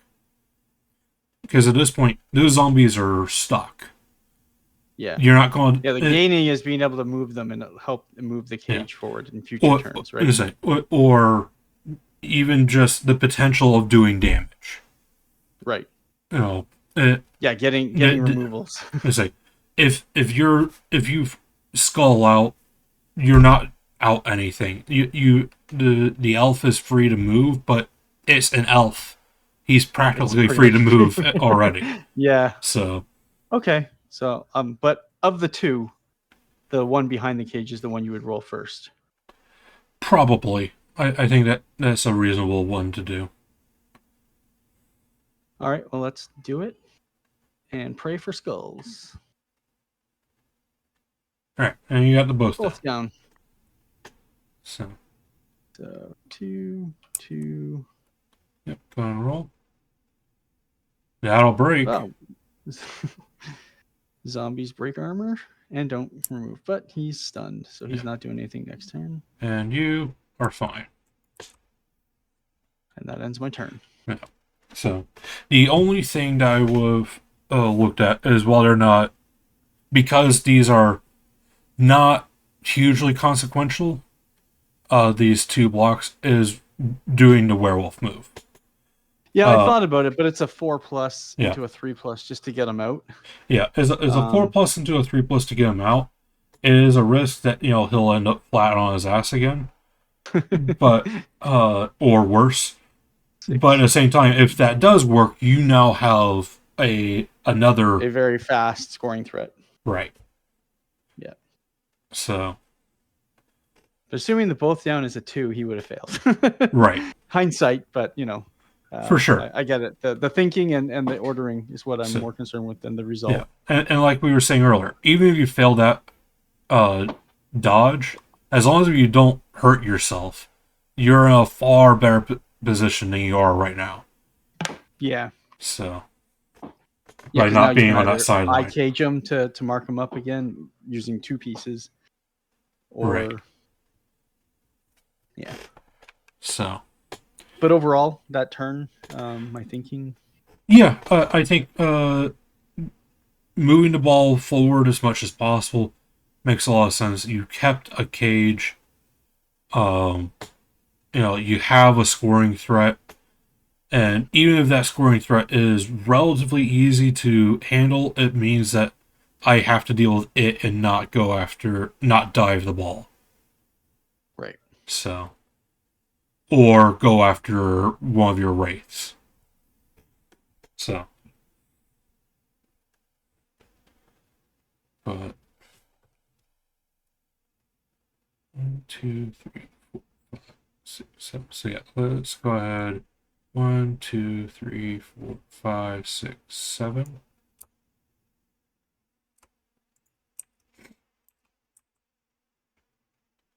And this is one where you're going to throw the blitz on the ghoul. 1, 2, 3, 4, 5 for the hit.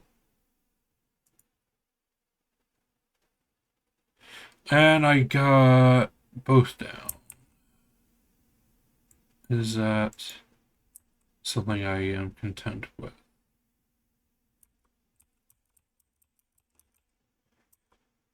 Yeah, I think I'll take the both down right now. So I'll obviously wrestle. Yeah, wrestle. We're not taking an AV hit. Yeah. Hmm.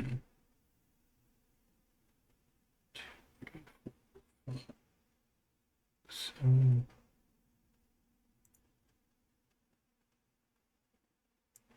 1, 2, 3, 4, 5, 6, 7.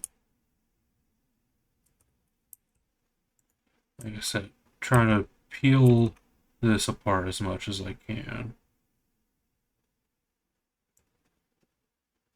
2.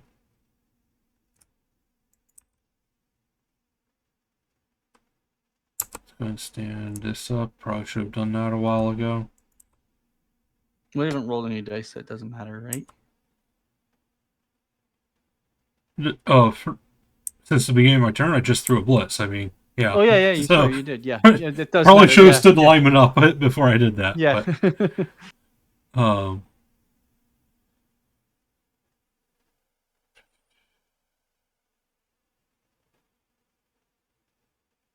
2.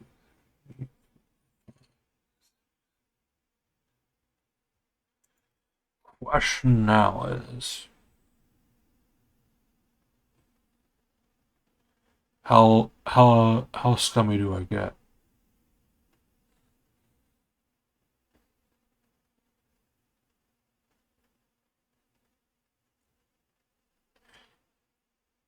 I can do that.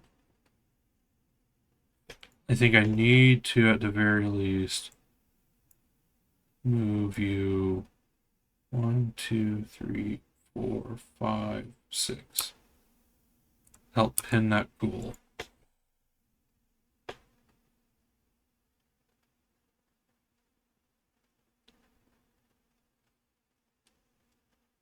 I think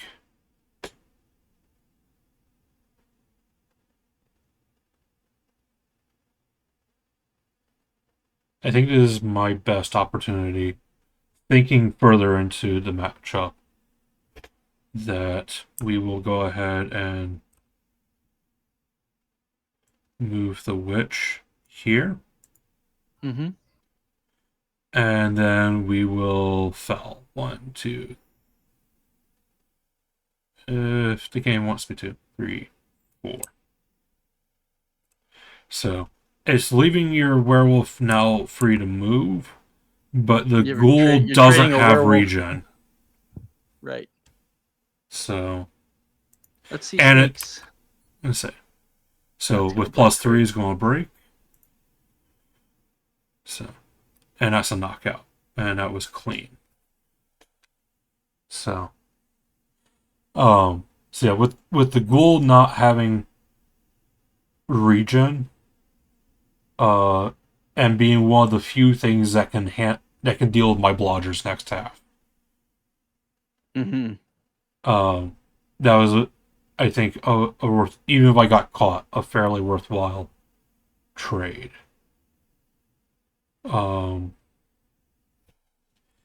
I don't want to risk this elf. I've already resigned that he's doing his job. He's babysitting. Yeah. You do have a bit of an opening over here now. Yeah, that's But what I'm there's, looking at. yeah. But there's, I don't have players right now to do anything much with that. So, I'm going to roll over. And that should be everyone.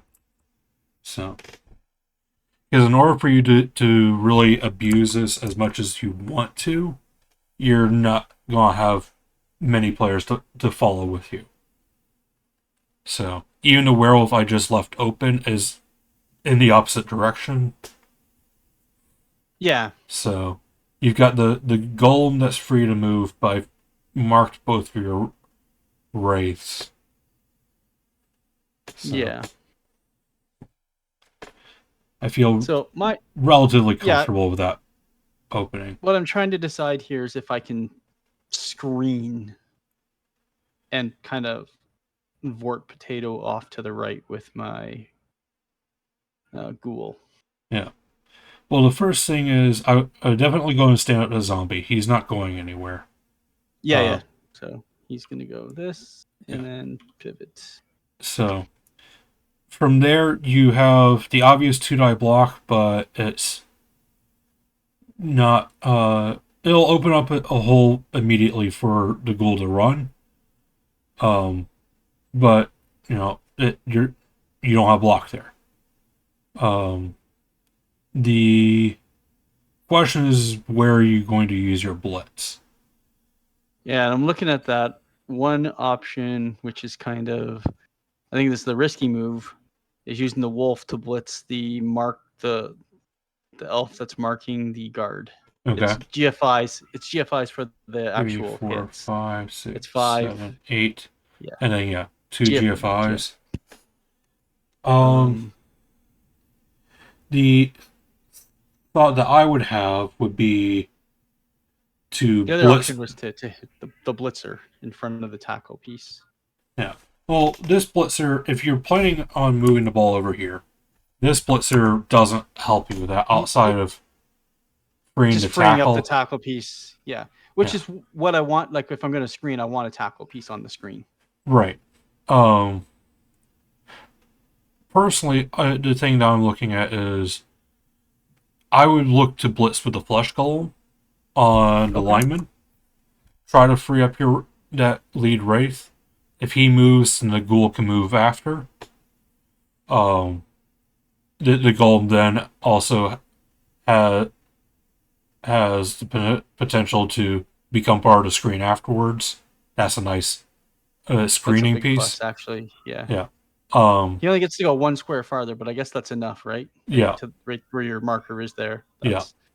Good. So Because then if you get the knockdown, the guard piece can go. Yeah, if you get the knockdown, the guard piece would be able to go up in front farther. Yeah.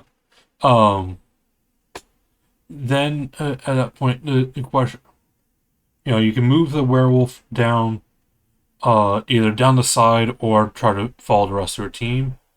I'm of an opinion that you probably move him down the side. I was thinking So he's coming. 3, He's 4, trailing behind the team because he's 5, fast enough to 6, catch up. 7, 8. And if you do manage to get the ball, he's back enough to cover, I guess, a reverse safety, I guess, in case you do get the ball and prevent you from just taking off. Because I don't have very many fast pieces left on the pitch. Yeah. Yeah, and he's just too slow. If he could get to right here without GFIs, then that would be good. But 8 puts him there on the 5. Yeah. So, I think that is probably the better move to move him trailing the rest of the team. The big question is, what do you do with the tackle wraith? And so the tackle wraith, I think after he's the last piece to go, it's a dodge. Yeah, I'm thinking the same thing. To kind of mark beside the ghoul. Yeah. Wherever the ghoul ends up. Yeah. Just to make sure I'm not getting. There's no chance of me getting a 2 dice. Just take up as many tackle zones as possible. So it's not as optimal as the guard, but yeah. After all that, then I throw that final zombie 2 die against that blitzer. Yeah. Because you're pow fishing there. Right. So. So how's it going, Finhell? Doing okay. Can you hear me? Yeah. Yep.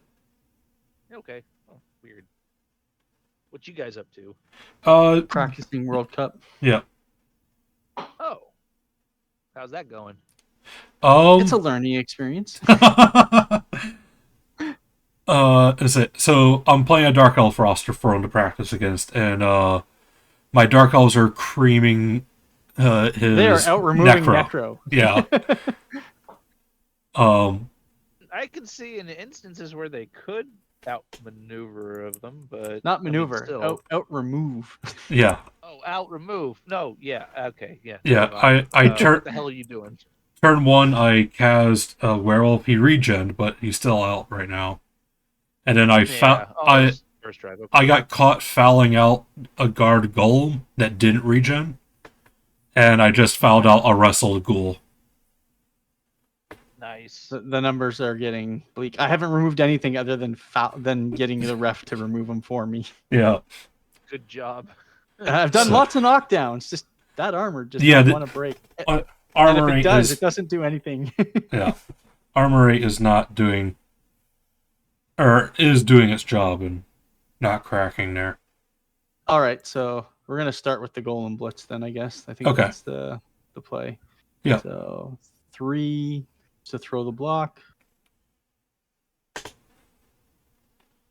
So. and we get a POW. So we push straight back. Mhm. 3 to take the spot. Yep. Roll the dice. 4 will No not do armor it. break. But And then we go 4 up one more like Yep.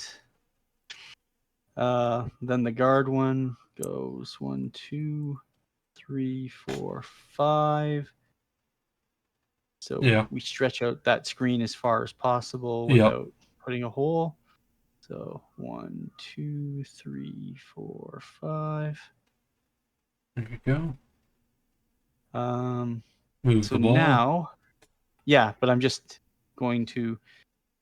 Count things You'll out. probably want to cut a corner, not through 2 Oh tackle yeah. zones, right? Is it if it's a 2+, then yeah, you can always expect elves to cut that corner reasonably. Right. So Especially when they're all blodgers. 2, 3, 4, 5, 6. So I can get the tackle ghoul here.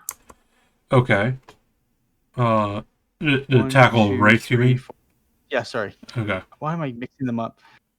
1, 2, 3, 4, 5. Yeah, 6. That's as far Yeah. up as it can go to. Okay. So, Yeah. yeah. So and then I place the ghoul on the other side, the far side, away from your team. Oh, putting the ghoul there. Interesting. Yeah. Um. Yeah, because you're gonna 1, 2, you 3, might be tempted 4, to- 5, 6 and hit, or 1, 2, 3, 4, 5, 6, 7. Go for 1 to hit. Or she can go there. So if I The other thing is just to put here and go put the ghoul here, but then you can kind of still skate in around yeah. there. Oh, and I Um, can't move the tackle piece yet because he's still marked. Yeah. So Okay, so I gotta play that sorry. I was thinking for some reason that my tackle piece wasn't marked. I think my 1, 2, 3, 4, 5, 6. As bad as it is, I think I need to 3, place my 4, ghoul 5, here. 6. Yeah. So because yeah, what you were looking here and here, right? Yeah, 2, 3. but if I place 5, him 6, 1, 2, here, 5. Yeah. 7. Yeah, with 2 GFIs, I can, if you put your ghoul on the outside, I can get 2 dice on it. And when I've got 2 rerolls to burn, yeah, that's nothing. So, versus if you manage to get your tackle out and you put the ghoul on the inside, I'm guaranteed best case 1 die. right. Yeah, I think that's the play. So Ghoul 1, 2, 3, 4, 5. So right there. There versus in 1. Does it really make a difference? It does, because if you decide to blitz through the white, I have the choice to put the white beside. well, I say no matter what, I'll be able to hit you from this square, no matter Yeah. which square you're going to. So the guard's not going to factor into that. True. The big thing is that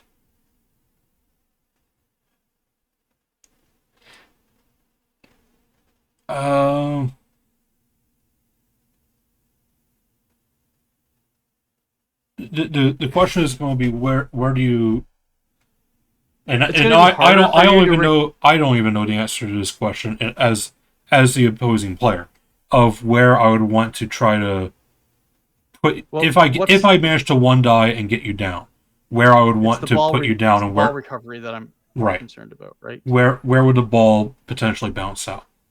So Yeah. If I go here, there's a potential that the ball bounces on the Wraith and then disaster strikes. He's no hands, and it right lands beside your elves, right? That's the worst.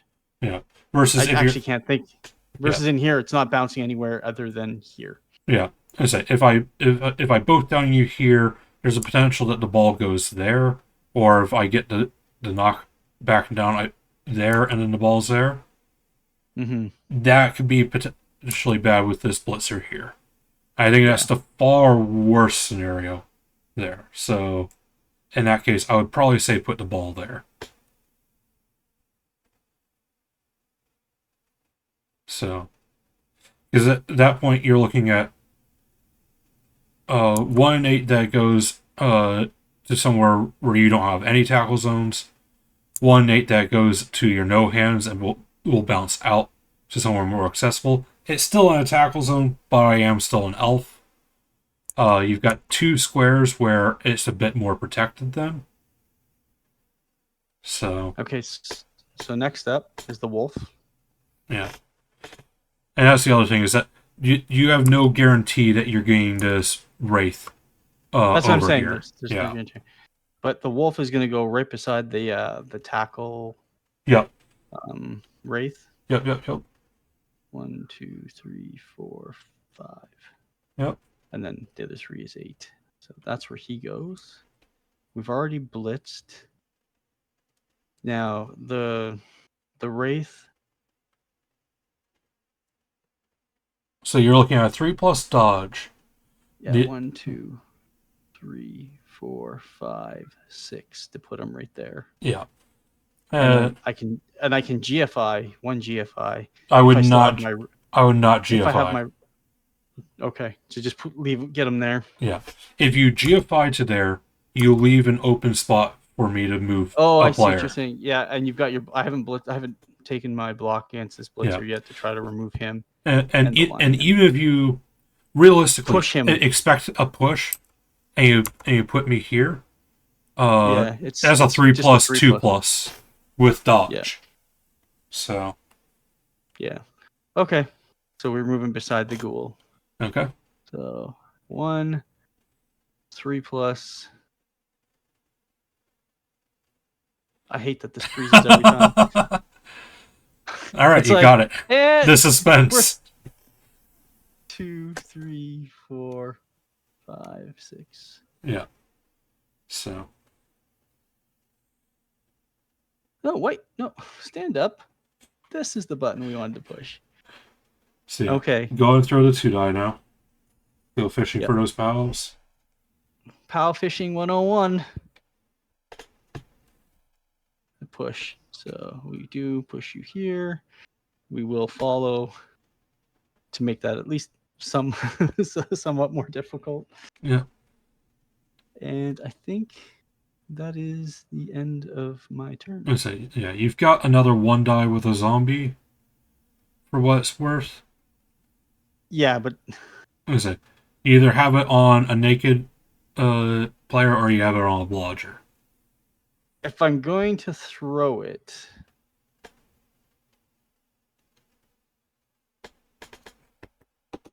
so the 2 is like if I get the both down, it's bad no matter what. But it's worse if I free up 2 pieces. Okay. Whereas if I both down the naked guy, you've got the 1 piece that was likely getting out anyway. Well, it definitely makes it easier. You're removing a 3+ dodge. Right. So. Versus I can take the 1 die versus the blodger, and if I get the push, I'm making you have to make the dice rolls are a lot more because I push you back 1, right? Yeah. Back on an angle. Is it or realistically is probably just not advancing as far downfield because Right. I'll just take the easy 2 die and wrap around and get about here. Right. So So wait, hold on. So he's here, and he had already gone. yeah, this is your last player. So, Yeah. so I mean, you're right. There's definitely a safety in, make me have to roll that 3+ to move that blitzer. So if you block the blitzer, there's the higher reward of, the potential if I do get the 1 in 6. yeah, if you get to 1 in 6, but he has blocks, so there's a greater chance of absolute failure. Yeah. So Yeah, like I said, that's the absolute worst, but pushing him back yeah, towards the center back one, I think, well, what is that, 2? or even just tucked into the rest of your zombies would uh would make for a mess for them. So, Yeah. but like I said, it's completely up to you. You're in a situation I where I think I'm don't going to think take there's the, a surefire answer. yeah, I was going to say there may not be a right answer. Yeah.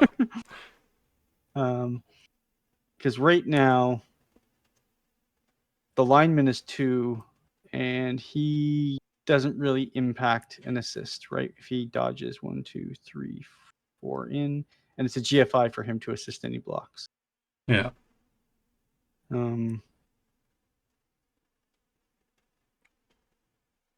But it is the safer hit, and like thinking not just short term but long term, there's a better chance of having a chance at removing him. So I'm going to take that. Okay. It's not the short term play; it's the long game. Yeah. All right. Go ahead and roll it. And you gotta push. So, And he's out of the play, so we don't need to really follow. Or do I? follow and make sure that lineman is even more out of play, while making it easier for the blitzer to move, or making the blitzer's life a little bit harder. So, I as think we you're, make the blitzer's life a little bit harder. I think that's the right play as well. The blitzer's the one with the movement to get into the play my next turn here. Yeah. So.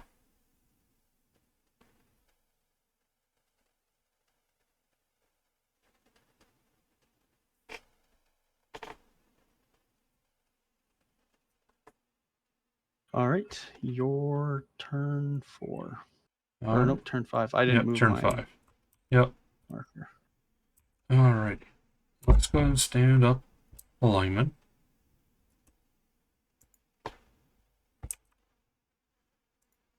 And this is the 1, style of 2, game I need to practice, 4. is when the removals don't happen for me. Yeah, as opposed to playing against Vort where it just crumbles immediately. Right. Such unfortunate dice, those matches. It's 3, crazy. 4. So, yeah. 1, 2, 3, 4, 5, 6.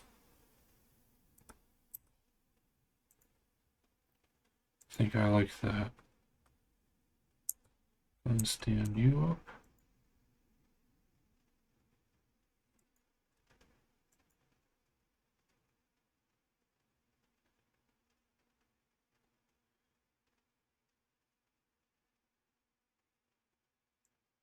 One, two, three, 4.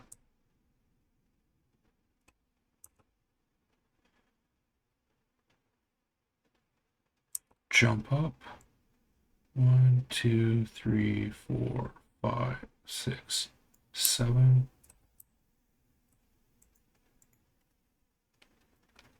Did you roll it? Or you don't need to roll it? You don't need a roll roll. jump up. You only need a roll Only for if jump it's up if you throw a block. Gotcha. So, but not for movement and not for a blitz. I think we need to mark the puppy.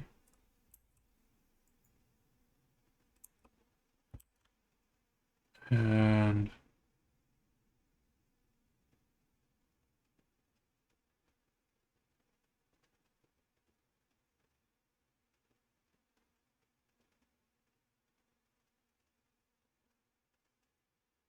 yeah, I think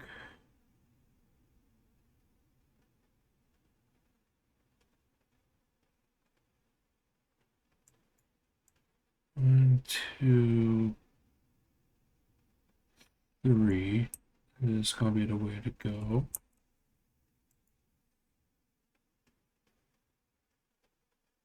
And we're going to blitz with the Witch Elf.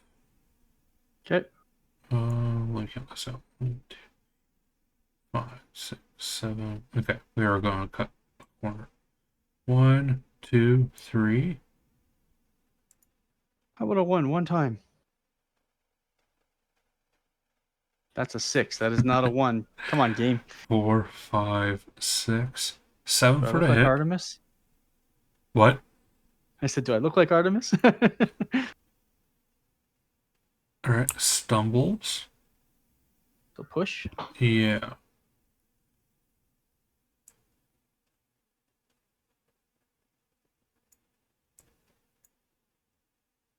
There. And it's going to be 2 die uphill because of your guard. And So I'll push take the again. push.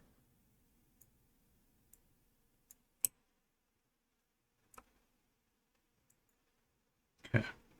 And then the blitzer is going to throw a 1 die on your ghoul.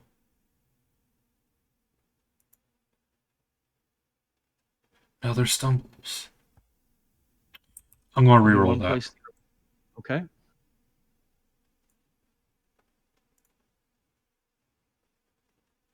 Push again. Is it? Blood Bowl 2 dice. Yeah. No, sorry. Blood Bowl 2 would have given you skulls. Just so you know. Is it? Because you don't have block, and both of the people I hit you there with have block. Had block. Yeah. So would have been nice for that to have worked out, but all right. Leaves my blitzer way back here.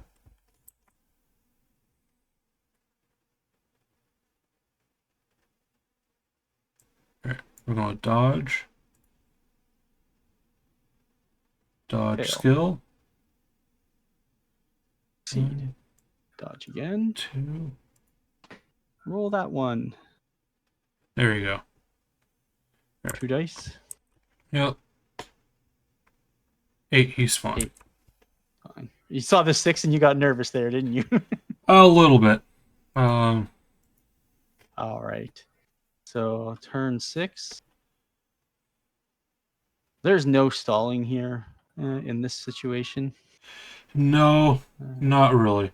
Like I said, I would move the 2 free zombies because bad shit happens in Blood Bowl, but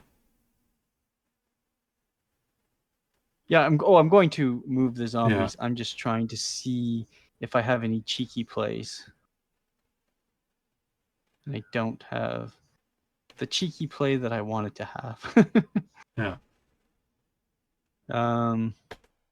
The wolf would be I need to.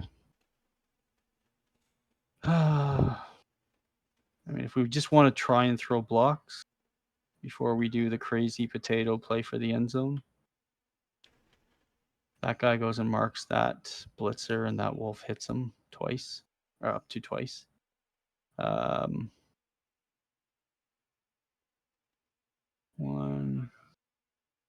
2, 3, 4. That only does that.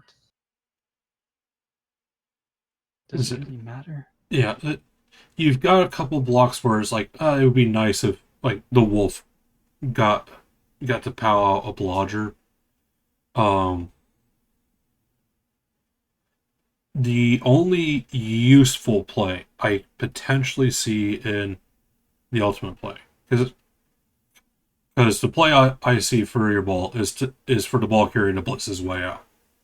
That's exactly what I was thinking. So now, in the event, go ahead. I gotta blitz the. Well, no. Okay, so there's two blitzes out. Right? I can blitz the blitzer. With the ghoul. If I don't get a POW, it's balls dodges like crazy. Yeah, it's 4 pluses and 3 pluses. Right. Whereas if I dodge blitz is that a line elf? Yeah, the line elf. It's 1 4+ dodge, 1 die, or no, it's a 2 die into the the line elf, and Yeah. then another 3+ dodge off the blitzer. Right. I was looking to see if I had any kind of optional push play, Yeah. but I don't. You marked this dark elf lineman right here Yeah. prevents me from getting anything up that would allow me to get some Yeah. cheeky push play involved. That was the thought and why I moved them where I did. I say your zombies are just slow enough that I was saying like if you can move the werewolf and then come with a blitz, there is a chain push that could help. Yeah. To move the ball carrier forward but you're looking at enough GFIs, and even now I think it's possible. 1, 2, 3, 4, 4, 5, 5, 6. So it's 6, double it's double GFI to get it. Yeah. And that's after a potential 2 single dice roll. Well, you've got a zombie that can move up and make that a 2 die. Yeah. The other But thing, still. the other thing I was looking at is helping to flesh golem out. If you can mark this lineman here, with a zombie, it allows the flesh golem to throw a 2 die on my blitzer. Give you a shot at maybe getting a POW there. It's still risky because your flesh golem doesn't have block. It doesn't make your situation worse if he doesn't. Yeah, but that's the same as letting the wolf block this guy, and the wolf has block. Yeah. Like, But yeah, if you get the POW on the blodger there, then it makes the blitz out less scary, I guess. Because if you get the push and you push me there, and this guy is down, you could then have a 3+ out to run No, away. I don't have the movement to reach the touchdown then. Do you not? And I won't be 1, 2, 3, I'm- 4, I'm- 5, 6, 7, 8, 9. You would have just enough to do it. Okay. Why did I think I So, didn't? 1, 2, So it's 3, 1 4, back, 5, so that's 6, 2 movement. 7. So I'm right now Yeah. 7 away from the end zone. Right. So it's 2 GFIs. And then it's a 3+. But yeah, you're looking at needing a 2 die I need a block 6, with a POW. So it's a 33% chance on that. Yeah. And that's to help you with the unfortunateness of getting a push on the other one. At that point, Versus a 50% into a is that 2 die block where a push doesn't matter. Like pushes are fine on the line. Pushes are fine. I think that's still the safer play, like Okay. percentage wise. Yep. So that being said, what do I do? So, yeah, do you want to take the 2 die block with the wolf just to say that you've done something else this turn? Yeah, well, I think that's what I'm going to do is take the 2 die block with the wolf. Yeah. So and then but move first that I'm zombie. going to 1, 2, 3 to here. Yep. Solid. Just to make you roll some dice if you want to do something. I'm on board Ones with do that. happen. And then 1, 2, 3 there. Actually, should he go here if I'm gonna hit him there? Sure, but if you, because the fail state, if I don't succeed, then he's still kind of cut off from just taking off. Right. So he would have done that through here and then up. Yeah. So then we take. Let's mark these guys that I've moved.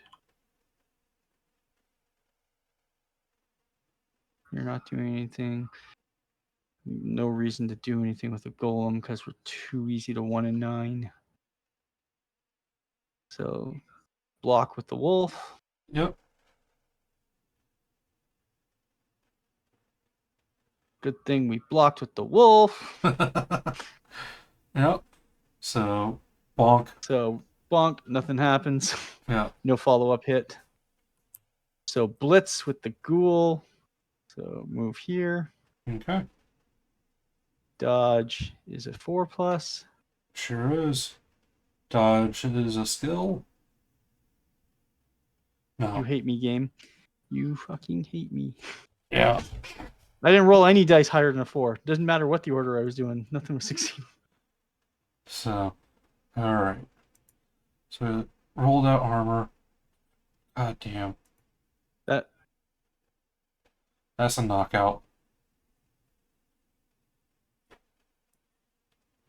Alright. just removal fest.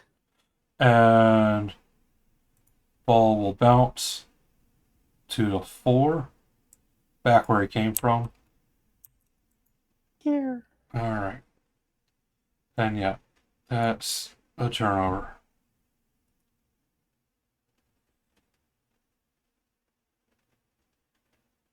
Hmm.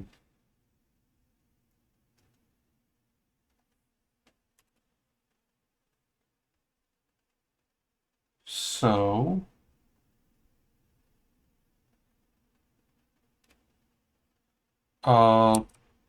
oops. Blitzer's gonna throw a block on your Wraith. Yep. Foul appearance. You are not ugly enough. I got the course you have POW, you POW. have sidestep. There. Yeah. I will follow up. I'm really hoping that it scatters to the 2. Would you break my armor? Okay. That's a stun.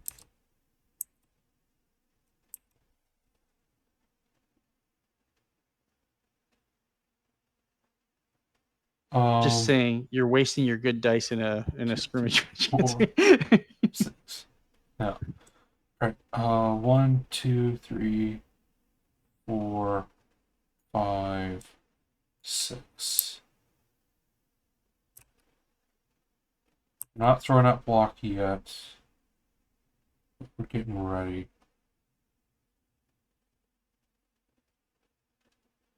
Alright. The Witch Elf is going to throw a 2-die block on the Flesh.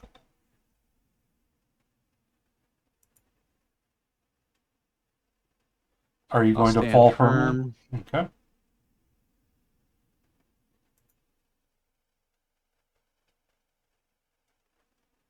We will roll dice. There we go. Alright. You're Does not good? break his armor. Okay.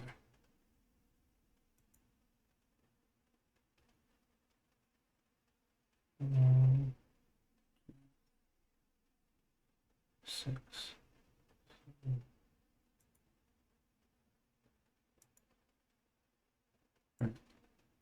Oops. 1, 2, 3, 4, 5.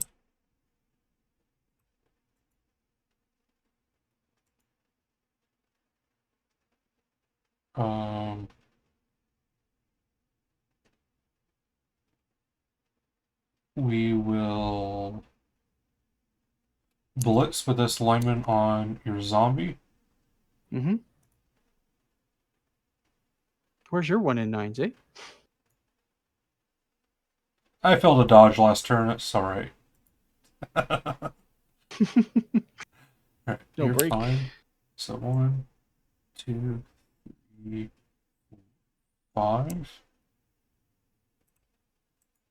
So there. 3, 4, 5, 6, 7.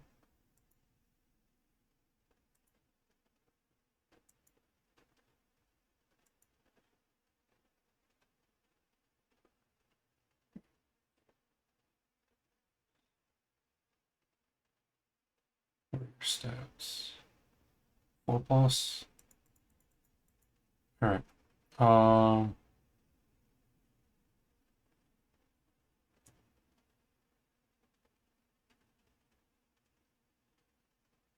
Yeah, I'm only gonna go to 6 there. I'm not gonna go to full 7. Alright, we're gonna hand off. Pick up the ball. 1, 2, 3, 4, 5, 6, 7. Go for 1.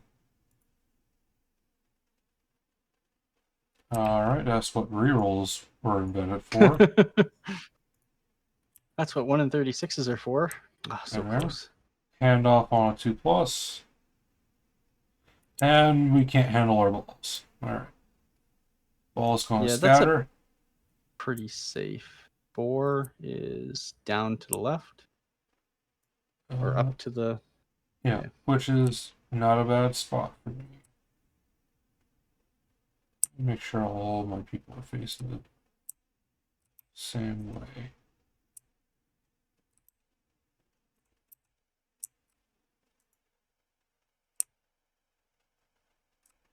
So, didn't get to block the white, but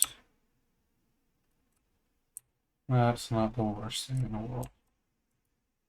So, your wraiths are in a cage. Yeah, I see that. They got put in jail. Yeah. So turn 7. Yeah. There's the ball. So you're gonna stand up.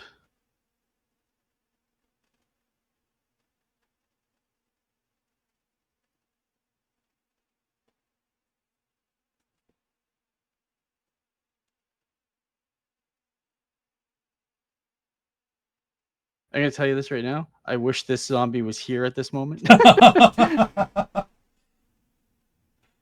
So, I mean, your thought process was solid. And honestly, I know, but it just worked out that. I mean, No. in full transparency, because you put him in the spot that you did is the whole reason why I didn't go for that play. So, because if you were there, it's a simple one dodge and then he runs. Now Yeah. I'm looking at maybe having to make a second dodge or lose a square of movement. Not only with this piece, but the person recovering the ball as well. So that's Yeah, a lot of reason why. Just... Yeah, but that was the thing, is that like it did its job, but as a result, I had to make the other play. So if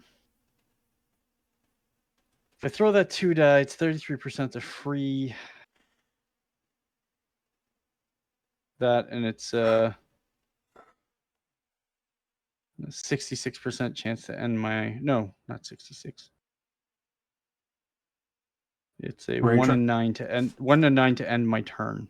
If I throw 2 dice with this zombie, I need to get a POW to free the wolf. Right. That's You're looking at 11 and 36. So it's a third. Yeah, it's just shy of a 1/3. Or I can just straight up dodge with the wolf, and it's a 3+. Yeah. And the thought would be to. I guess it's 1 die blitz this. It's not looking good for him, Vort. So, Vort just entered the chat. Yes. Hi, Vort. My dice died. They are no longer my dice. They are Cyrilum's dice. Yeah. Well, super zombie robot lawyer man. Yeah, it's his turn 7 on his reception. On my drive. Yeah. And I'm getting out removed like crazy. Yeah. All this that's gone already. Versus the 1 ejection. He stole all the removals that you were deserved. So I didn't say I was quitting. I'm just trying to think of the most optimal way. Yeah. So this guy's not doing anything, so he's just going to stand up. Yep. Saw enough to get that out of the way. So you've got a zombie on the ground. I don't know. He's not doing anything. It's just... Yeah. Because he's not dodging. He's not throwing a block. So, And I'm not So even my- playing my- Dark Elves. I haven't played Dark Elves since World Cup 3, so... So now it's a 1 die into a 1 die. So that's 1, 2, 3, potentially 4, 5, 6. Dodge and grab the ball just for the sake of having somebody have the ball. Right, That's not an elf. right. There's really nobody to pass it to. And the other problem is I can't even create a scoring threat. Like I cannot score Right, because of because... the pieces you remove. Right, the Wraiths can't handle the ball. Yeah. Not that they were in a good situation. Yeah, uh, so the question is, do I think the dodge is better than the 2 dice block? And if So- I fail the 2 dice block but don't end my turn, I still have to make the dodge. right.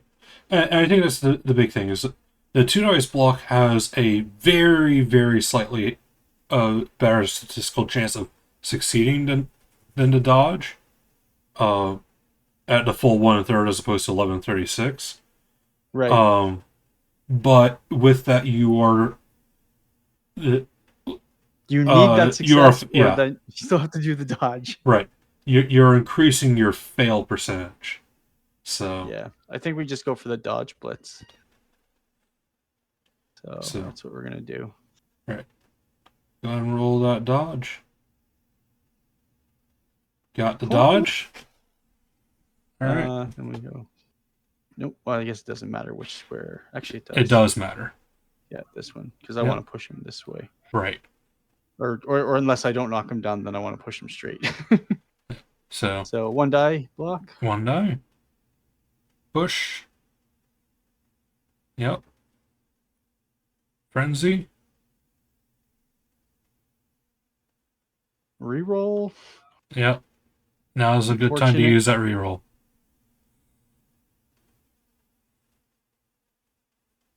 Got him. Push him this way, and then we have to follow. Yep. So that was So 1, 2, 3, 4. 4. Go and roll that armor. Got him. Breaks. Who needs claws? 8. There you go. KO. Hey, removal. And then 5, 6, 7, 4 plus to pick Yep. up. 4+ in the tackle zone. And that's not Shatter going that to do it. ball. To the 8. That's not the place I wanted. All right, I need a 3+, 4+. 6 is gonna do it. Yeah, 6 will do it.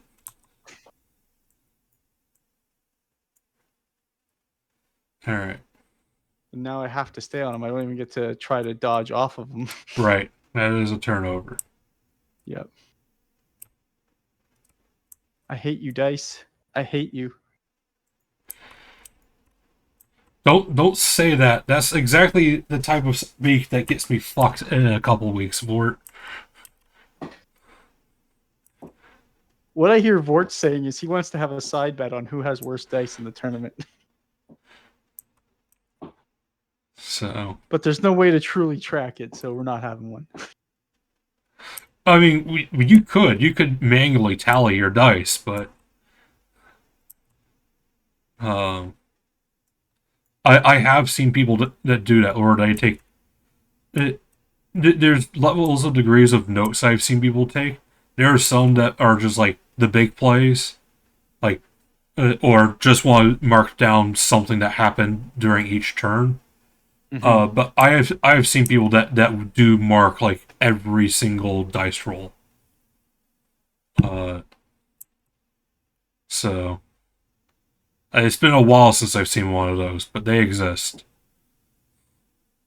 Man, you have to be able to write fast if you want to record the whole game while it's going on. Or at least play fast or rely on fewer dice rolls. So, but all right. So you're Yeah, my 7. That's what I kept meaning to do. Yeah, I think the number one thing we need to do is blitz this werewolf. So 1, 2, 3, 4, 5 for that hit. Stop hitting the puppy. 8, you're fine. Does not break, but does get you out of blitz range. Yeah.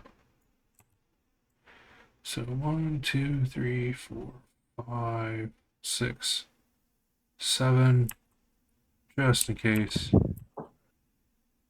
3, 4, 5, Yeah. 6, 7, 8. Did I count that right? 3, 4, 5, 6, There's 7, 7 away. 8. I've got 5 Go, movement. go.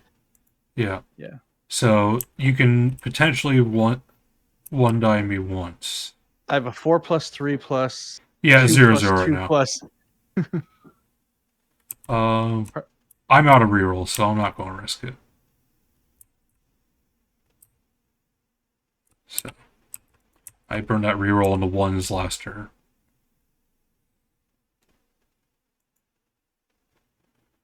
Um,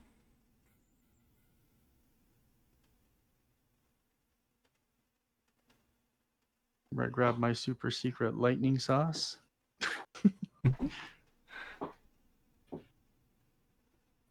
Yes, Wart, it's 0, 0. yeah.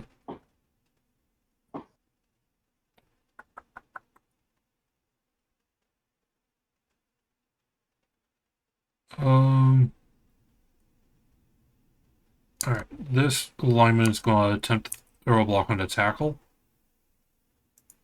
Okay. He's good for it. And he powed him. Yeah. Okay. We will follow up. 8, you're fine. Alright, Blitzer's going to attempt to block the other Wraith. He's good. We have blocks, so we're going to sit there and we're going to block all over each other. Witch Elf is going to try to take her shot at the Wraith. 2 dice. Come on, dice. Alright. Where do you want to go?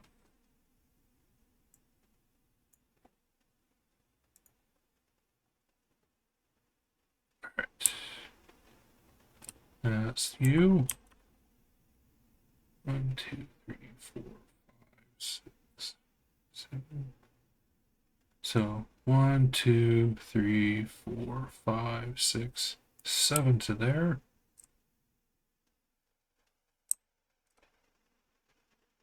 We're going to dodge. 1, 2, 3, 4, 5, 6, 7. I can't tell which direction these fucking blitzers are facing. They're all facing different directions. That's wonderful. They're too damn dark. Darkest dark elves. Yeah. They all need to be facing you.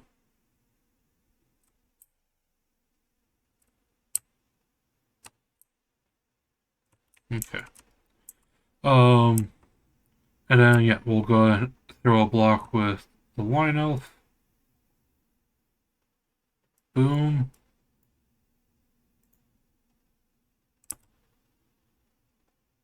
Breaks. Broke armor. Stunned.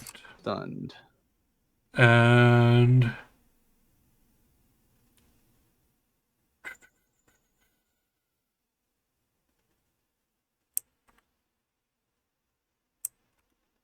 well, I hate to say it. It's worked out so far. Dodge. 2, 3, 4. Kick. Nope. Yay. Didn't break armor for this one. Ref. I'm being abused. Even the ref doesn't care about kicking puppies. Alright. That's because he wasn't looking. Yeah. He was Your too turn. busy staring at the witch elf. Hey, that's why you hired him, right? All right.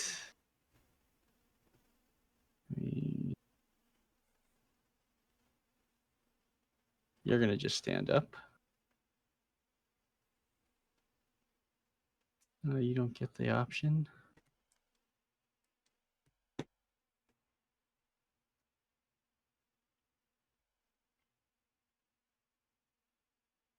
I mean, that's such a slim shot. What is that? Yeah. 4 plus, 3 plus, And then and two then two GFIs for 1 die. Yeah. for a powfish. Yeah. So, I mean, yeah, it's a slim chance, but it's a chance. Yeah, So, but there's a greater chance that my wolf just falls on his face and takes another hit. true. But if he falls on his face, you're still decently armored. You're still a regenning team. There's no tomorrow. Versus there's still a whole another half, right? Yeah, there would be. So, So my thinking here is I just say fuck it and and hit the witch elf. hit the witch elf. Okay, Um, I'll accept that.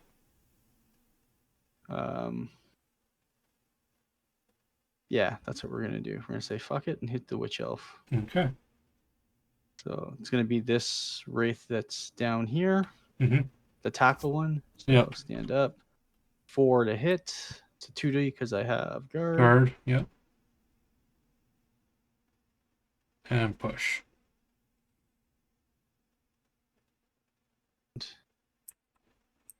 That was my blitz. There's no way to push. I guess you just stay here. There's no reason to Yeah. do that. My plan was to then foul you had I knocked you down. Oh, yeah, with a zombie. Yeah. Yeah. Try to get a positional number back. Yep. That's fair enough. So I guess the next thing is I just try to make you roll dice for stuff. Okay. So 1, 2, 3, 4. Okay. And then 1, 2. I guess it's just here 3. It's not a whole lot of extra dice, but it could matter. Okay. And then the final thing, Wolfie stands up. Okay. 3, 4. Oh, you're still going to try to dodge out. Interesting. Still good. Okay. I was gonna try and just mark the ball carrier. That's one where it's if that wasn't going to be the blitz to try to stop the score, then I might have not bothered standing him up or attempting it. So, because there's no way that you're not, even if you mark me, that I'm not going to be able to get a 2-die blitz just to push you. And worst comes to worst, 2+ dodge with a reroll. 1 in 36 to dodge off. Yeah. You'd have to fail so much. Yeah. I would have to fail 2 1 in 36s. So. Right. It's not that it hasn't happened. It's just very, very unlikely. Yeah. I quad skulled not too long ago. Yeah. So did I. So, but moving to zombies did matter because had you not marked in the way that you did with both of them, I would have tried for a 3-die block. So, as it is right now, it's turn 8. I'm just going to walk it in. Yeah, and not risk anything. So, 3 dice with block on no block. I'll take that risk. Every day of the week. Not every day of the week, but I'll take that risk because I'm stupid. But yeah, not for 2 dice. Not unless it's necessary. So, but you do get your KOs. Yep. So And I guess I have a KO as well. Okay, so sure hands. Yep. He's back. Cool. And then wrestle. He's back. Okay. Well, And that is huge. yeah. And my KO also comes back. So we're at So it's 11 on 11. 11 and 11. So I received the second half, but it's not insurmountable. Yeah. So you're down a noticeable piece, Yes. but But again, not insurmountable. yeah. So I'm looking at the clock, and it is getting late. I normally would get ready to start making my rounds. So, but if we wanted to next time, we could pick up here. If you want to practice playing down a player. Yeah, I think. Yeah. So, otherwise, we can play it from start again, or have you play Skaven or something else next. So Yeah. Keep the options open. So it's the guard golem that's out.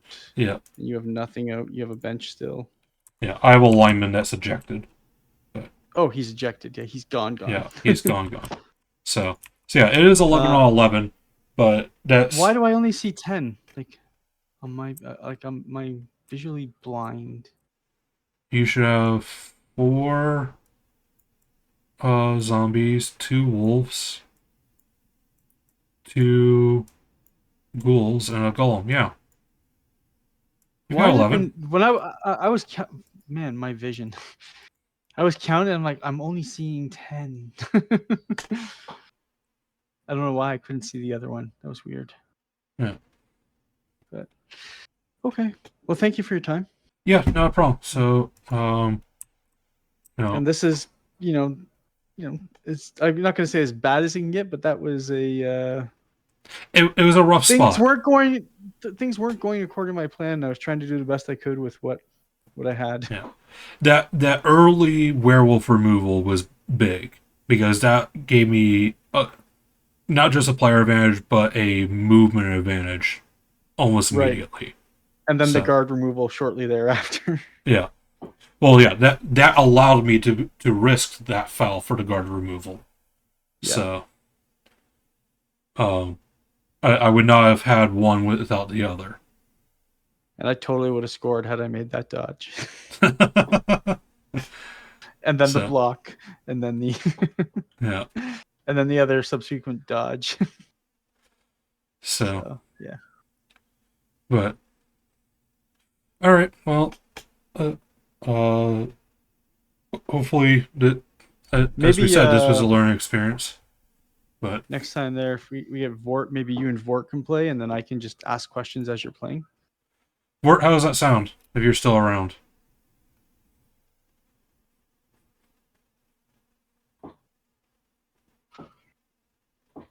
Like I'll ask after the turn is over. I'll be like, okay, I have a question of why you did X, Y, and Z. Yeah. I think Vort's gone. He might be gone. It says one viewer, and that would be me. Yeah. So yeah, shouldn't be a problem. I don't know if you think that'd be just as helpful as actually playing or not. It's possible. Sitting out and looking at it from a third-party perspective, where you're not tunnel visioning certain plays, and when you're not the one at risk, feeling that desperation, it can definitely help. So, I don't know if you've watched Scumcast and you've watched me cast. I don't know if you find any of those useful. I do. So I take some of the casts with a grain of salt. Yeah. Well, but, yeah. Scum has a way of looking at things. So, like and I don't have to agree with everything. I can be like, I think this is better, and then somebody can tell me that I'm wrong and show me the math and be like, this is why you're wrong. So, But yeah, yeah, I don't have a problem with that. I think there's some value to be gained there. Obviously, neither of us play your race. That's So, fine. but It's the geometric shapes that you use when you're playing Blood Bowl are still typically the same. right. So, The individual pieces, like where you position some of them, it's like, okay, this is an agi fast piece versus a slow right. dwarf. So this is what you're kind of trying to do. Yeah. Um, and So, I still think I tried the necro a little bit too elfy. Like, let's cage up and find a hole and go. yeah. And only half the team goes. The other Yeah. half is like, "Ugh." I mean, they are. I would classify them more as a flex team. So they're. You're right. Half your team is not going to be able to keep pace, but there's still a solid amount of your team that should be able to make those plays if it comes down to the wire. So, Yeah. now you have dodge wolves. Obviously, you have werewolves that have raw speed. The Move 6 AG3 is still not horrible for the Wraiths. That's average No, for it's the game. I still dodge with them even in Blood Bowl 2 So, because they do more. yeah. So yeah, the team is still definitely as an overall strategy a defensive positioning oriented team, which Yeah, you try two defensive and try to get removals. yeah, well, not even just game removals. Removals are always nice no matter what team you're playing as, but the like I said, the frenzy, sidestep, stand firm are all massive skills for out positioning your opponent and putting them into a bad spot. And to the credit of this rule set, making the changes there, giving the stand firm to the nobility, the attempt at with giving grab to black orcs to create a new a new subcategory of teams that are not just a flex, but ones that are built around clogging things up, out positioning and out maneuvering people. It is nice, and that's one of the appeals that of Bretonians before, and now taking nobility. So, and the last 5 or so tournaments I've played nobility, really pounds at home, especially to any new players I come across. Because there are still people that are like, "This is my first tournament. How's this going to go?" And I've maybe played a league once for one season, and they come across as like, "Yeah, I have 5 stand firm and 4 fend." And you're in your glory. Yeah, It's like enhanced defenders, right? yeah. So it's like, and the stand firm all have guard. Guard's a really good skill. Here's I would rate it in the top 5. Yeah. Here's why you don't want to run down the sidelines against this team. Teams in this rule set, or at least in Blood Bowl 3, because it's infinite Right. TV. Yeah. And there's no expensive mistakes. So I'm watching teams on Twitch and they're playing like almost 2 million TV with 2 million in the bank. Yeah. With no risk. Right. Especially since gold doesn't add to TV anymore. So it's just like, okay, my player got injured. Okay, so I just hire a new one and train them up. Yeah. No loss ever. And yeah, but defensive is super effective in Blood Bowl 3. Oh yeah, defensive is a really good skill if you know how to use it, specifically on strength up pieces. So, you don't want defensive on skinks, which I have seen. I've seen a lizard team. Every skink had defensive. I'm like, what does that even do for you? Yeah. So great, no guard. Your strength 2. I don't need guard. Right. So, It's to protect the source. No, the source or to protect the skinks. right. The Saurus is the one that should be getting defensive. Yeah. So, defensive is a neat skill. Yeah. I think it mixed up the game enough. Like it's got some impact, but I don't think it's going to have. Like who's going to take defensive on World Cup teams? I don't think there's enough guard out there to warrant taking. Yeah. Because again, it's a skill that only works if the other team has guard. It's an agility skill that only works against guard. Now, granted, unless you're an elf team, you're probably taking guard. Right. Just about every other team has someone that has strength access that's going to take guard. Even Skaven have a rat ogre, which granted is probably going to get blocker juggernaut, but you've got 2 storm vermin that can take guard readily available. So, the only team of like the upper half that I don't see taking guard are dark elves. So, right, it just costs too much. Yeah, it's just too costly of a skill for them to take. So, in that regard, like defensive's going to have use. The thing is making is the cost of taking defensive. Like I said, defensive being an agility skill. No, the people that you want to have that skill. Yeah, no, the people you want to have that skill have access to agility easily. So, the one exception is the new Amazon roster, where they start with it on their strength 4s. Oh, that's so nice. Yeah. So, I mean, that's an innate skill. You're not spending a skill in a tournament format for that. So that's but they don't have block. They don't have block. And honestly, if as good as defensive is, guard's pretty good as well. So, yep. And that's the thing is, and guard. Now if you get a strength 4 with both guard and defensive, now you have a beast. Yeah. So and guard assists with fouling. Yeah, because guard assists on both turns and with fouling. Defensive only works on your opponent's turn. Yeah. So guard is infinitely better. Well, not infinitely. Guard is literally 3 times better. Yeah. So and you can cancel defensive by just not having guard. Yeah.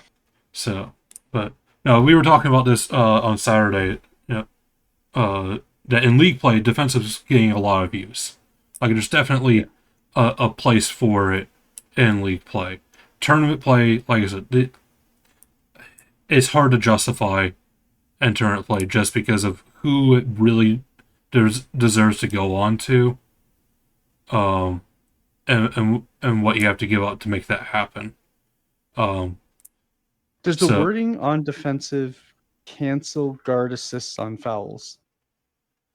I believe it says that your opponent cannot use guard if they're adjacent to you. Let me pull it up.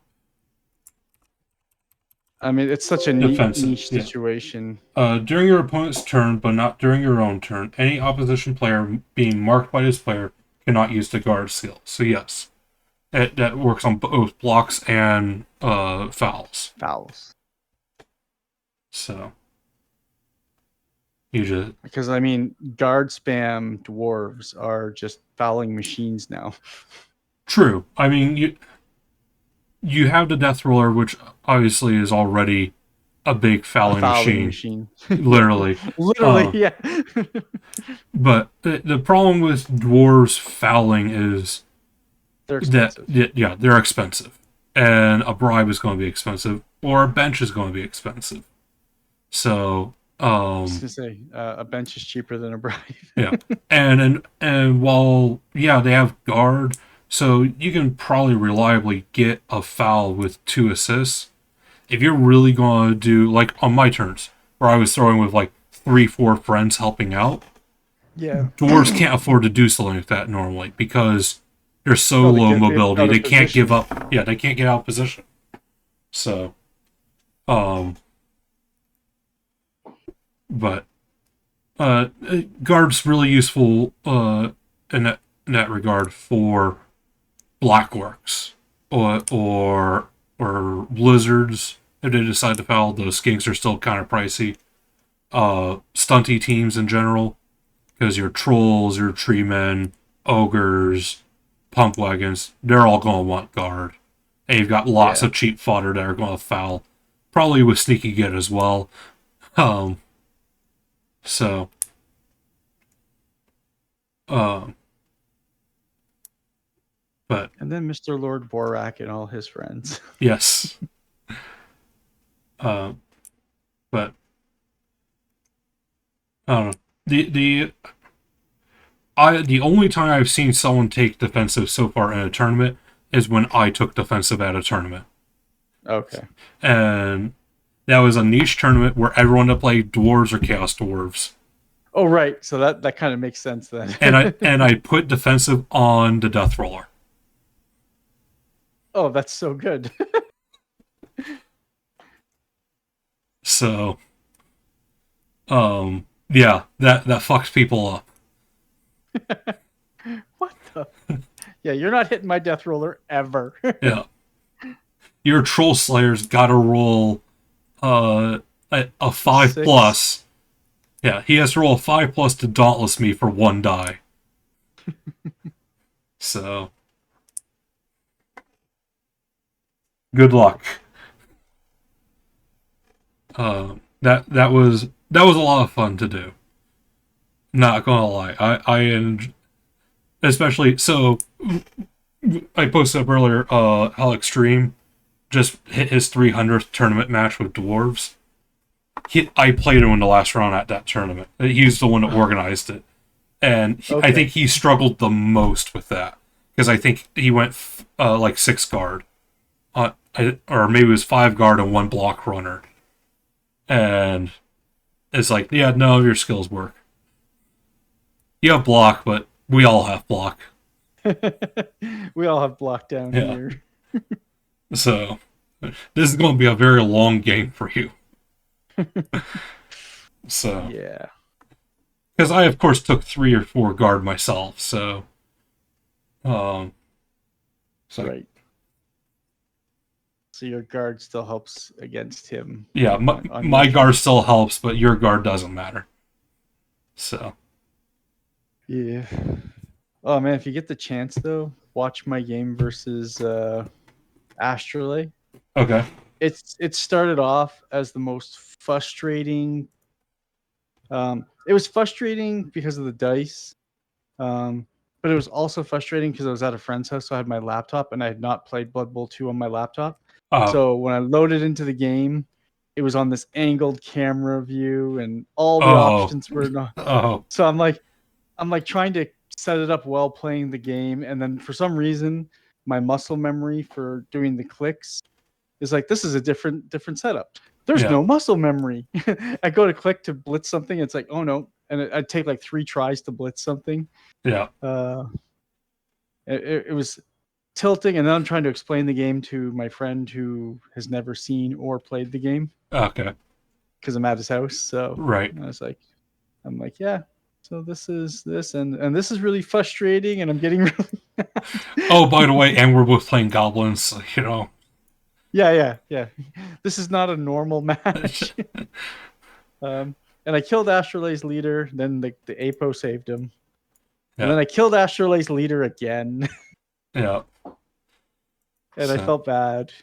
And at the same time, I didn't. Yeah, I don't feel bad. Well, I said, you know, after his Apo saved the death, I'm like, that's the second leader who saved death against me with an Apo in 2 games. Let's say, I don't know if you watched my match against Finheld for this week. No, I did not get a chance to watch it yet. So I burnt the apothecary on like an MNG on my Pogo because my Pogo's amazing. Right. You know, movement 8 AG4. on like turn 16, I go to blitz with my leader and snaked a 1 on a GFI, and he killed himself. Oh no! Yeah, and he How do was. you not have a hole in your wall? I started drinking, so yeah, because he was close to leveling too. I think he was 4 SPP from leveling. So as my leader block goblin. Huh. So yeah, that sucked. I'm not that sucked Yeah. quite a bit. Yeah, that's brutal. So I was explaining to my friend like the leader thing is like not a normal rule, killing someone's leader. oh yeah, But we're I just said to fucking him around. Yeah, I said to him at the end of turn 2 because everything had been going to right to hell. yeah, I said, okay, probably gonna lose this game, and I've got to kill his leader to make like I've got to injure his leader to balance it out like points wise. uh huh, And he's like, okay. So then I got the death on the leader, and I'm like, yes. yeah, And then the Apo saved it, and I'm like, no. And then somehow, so like he had a massive advantage early in the game. right, Like he was removing me left, right, and center, and I got just enough dice to prevent him from scoring, and ended up winning the game 3-0. The the dice turned hard after half against him. yeah, Um, I think the last 3 turns of the game, he didn't roll more than 2 dice where there wasn't a 1 involved. jeez, It's like, and I'm gonna dodge 1, reroll 1. yeah, Okay, turnover. Next turn, gonna throw a block, single die, skull. Okay, yeah, and then his bribes at halftime. This is what signaled that he was screwed. hmm He had 2 bribes. They both won. yeah.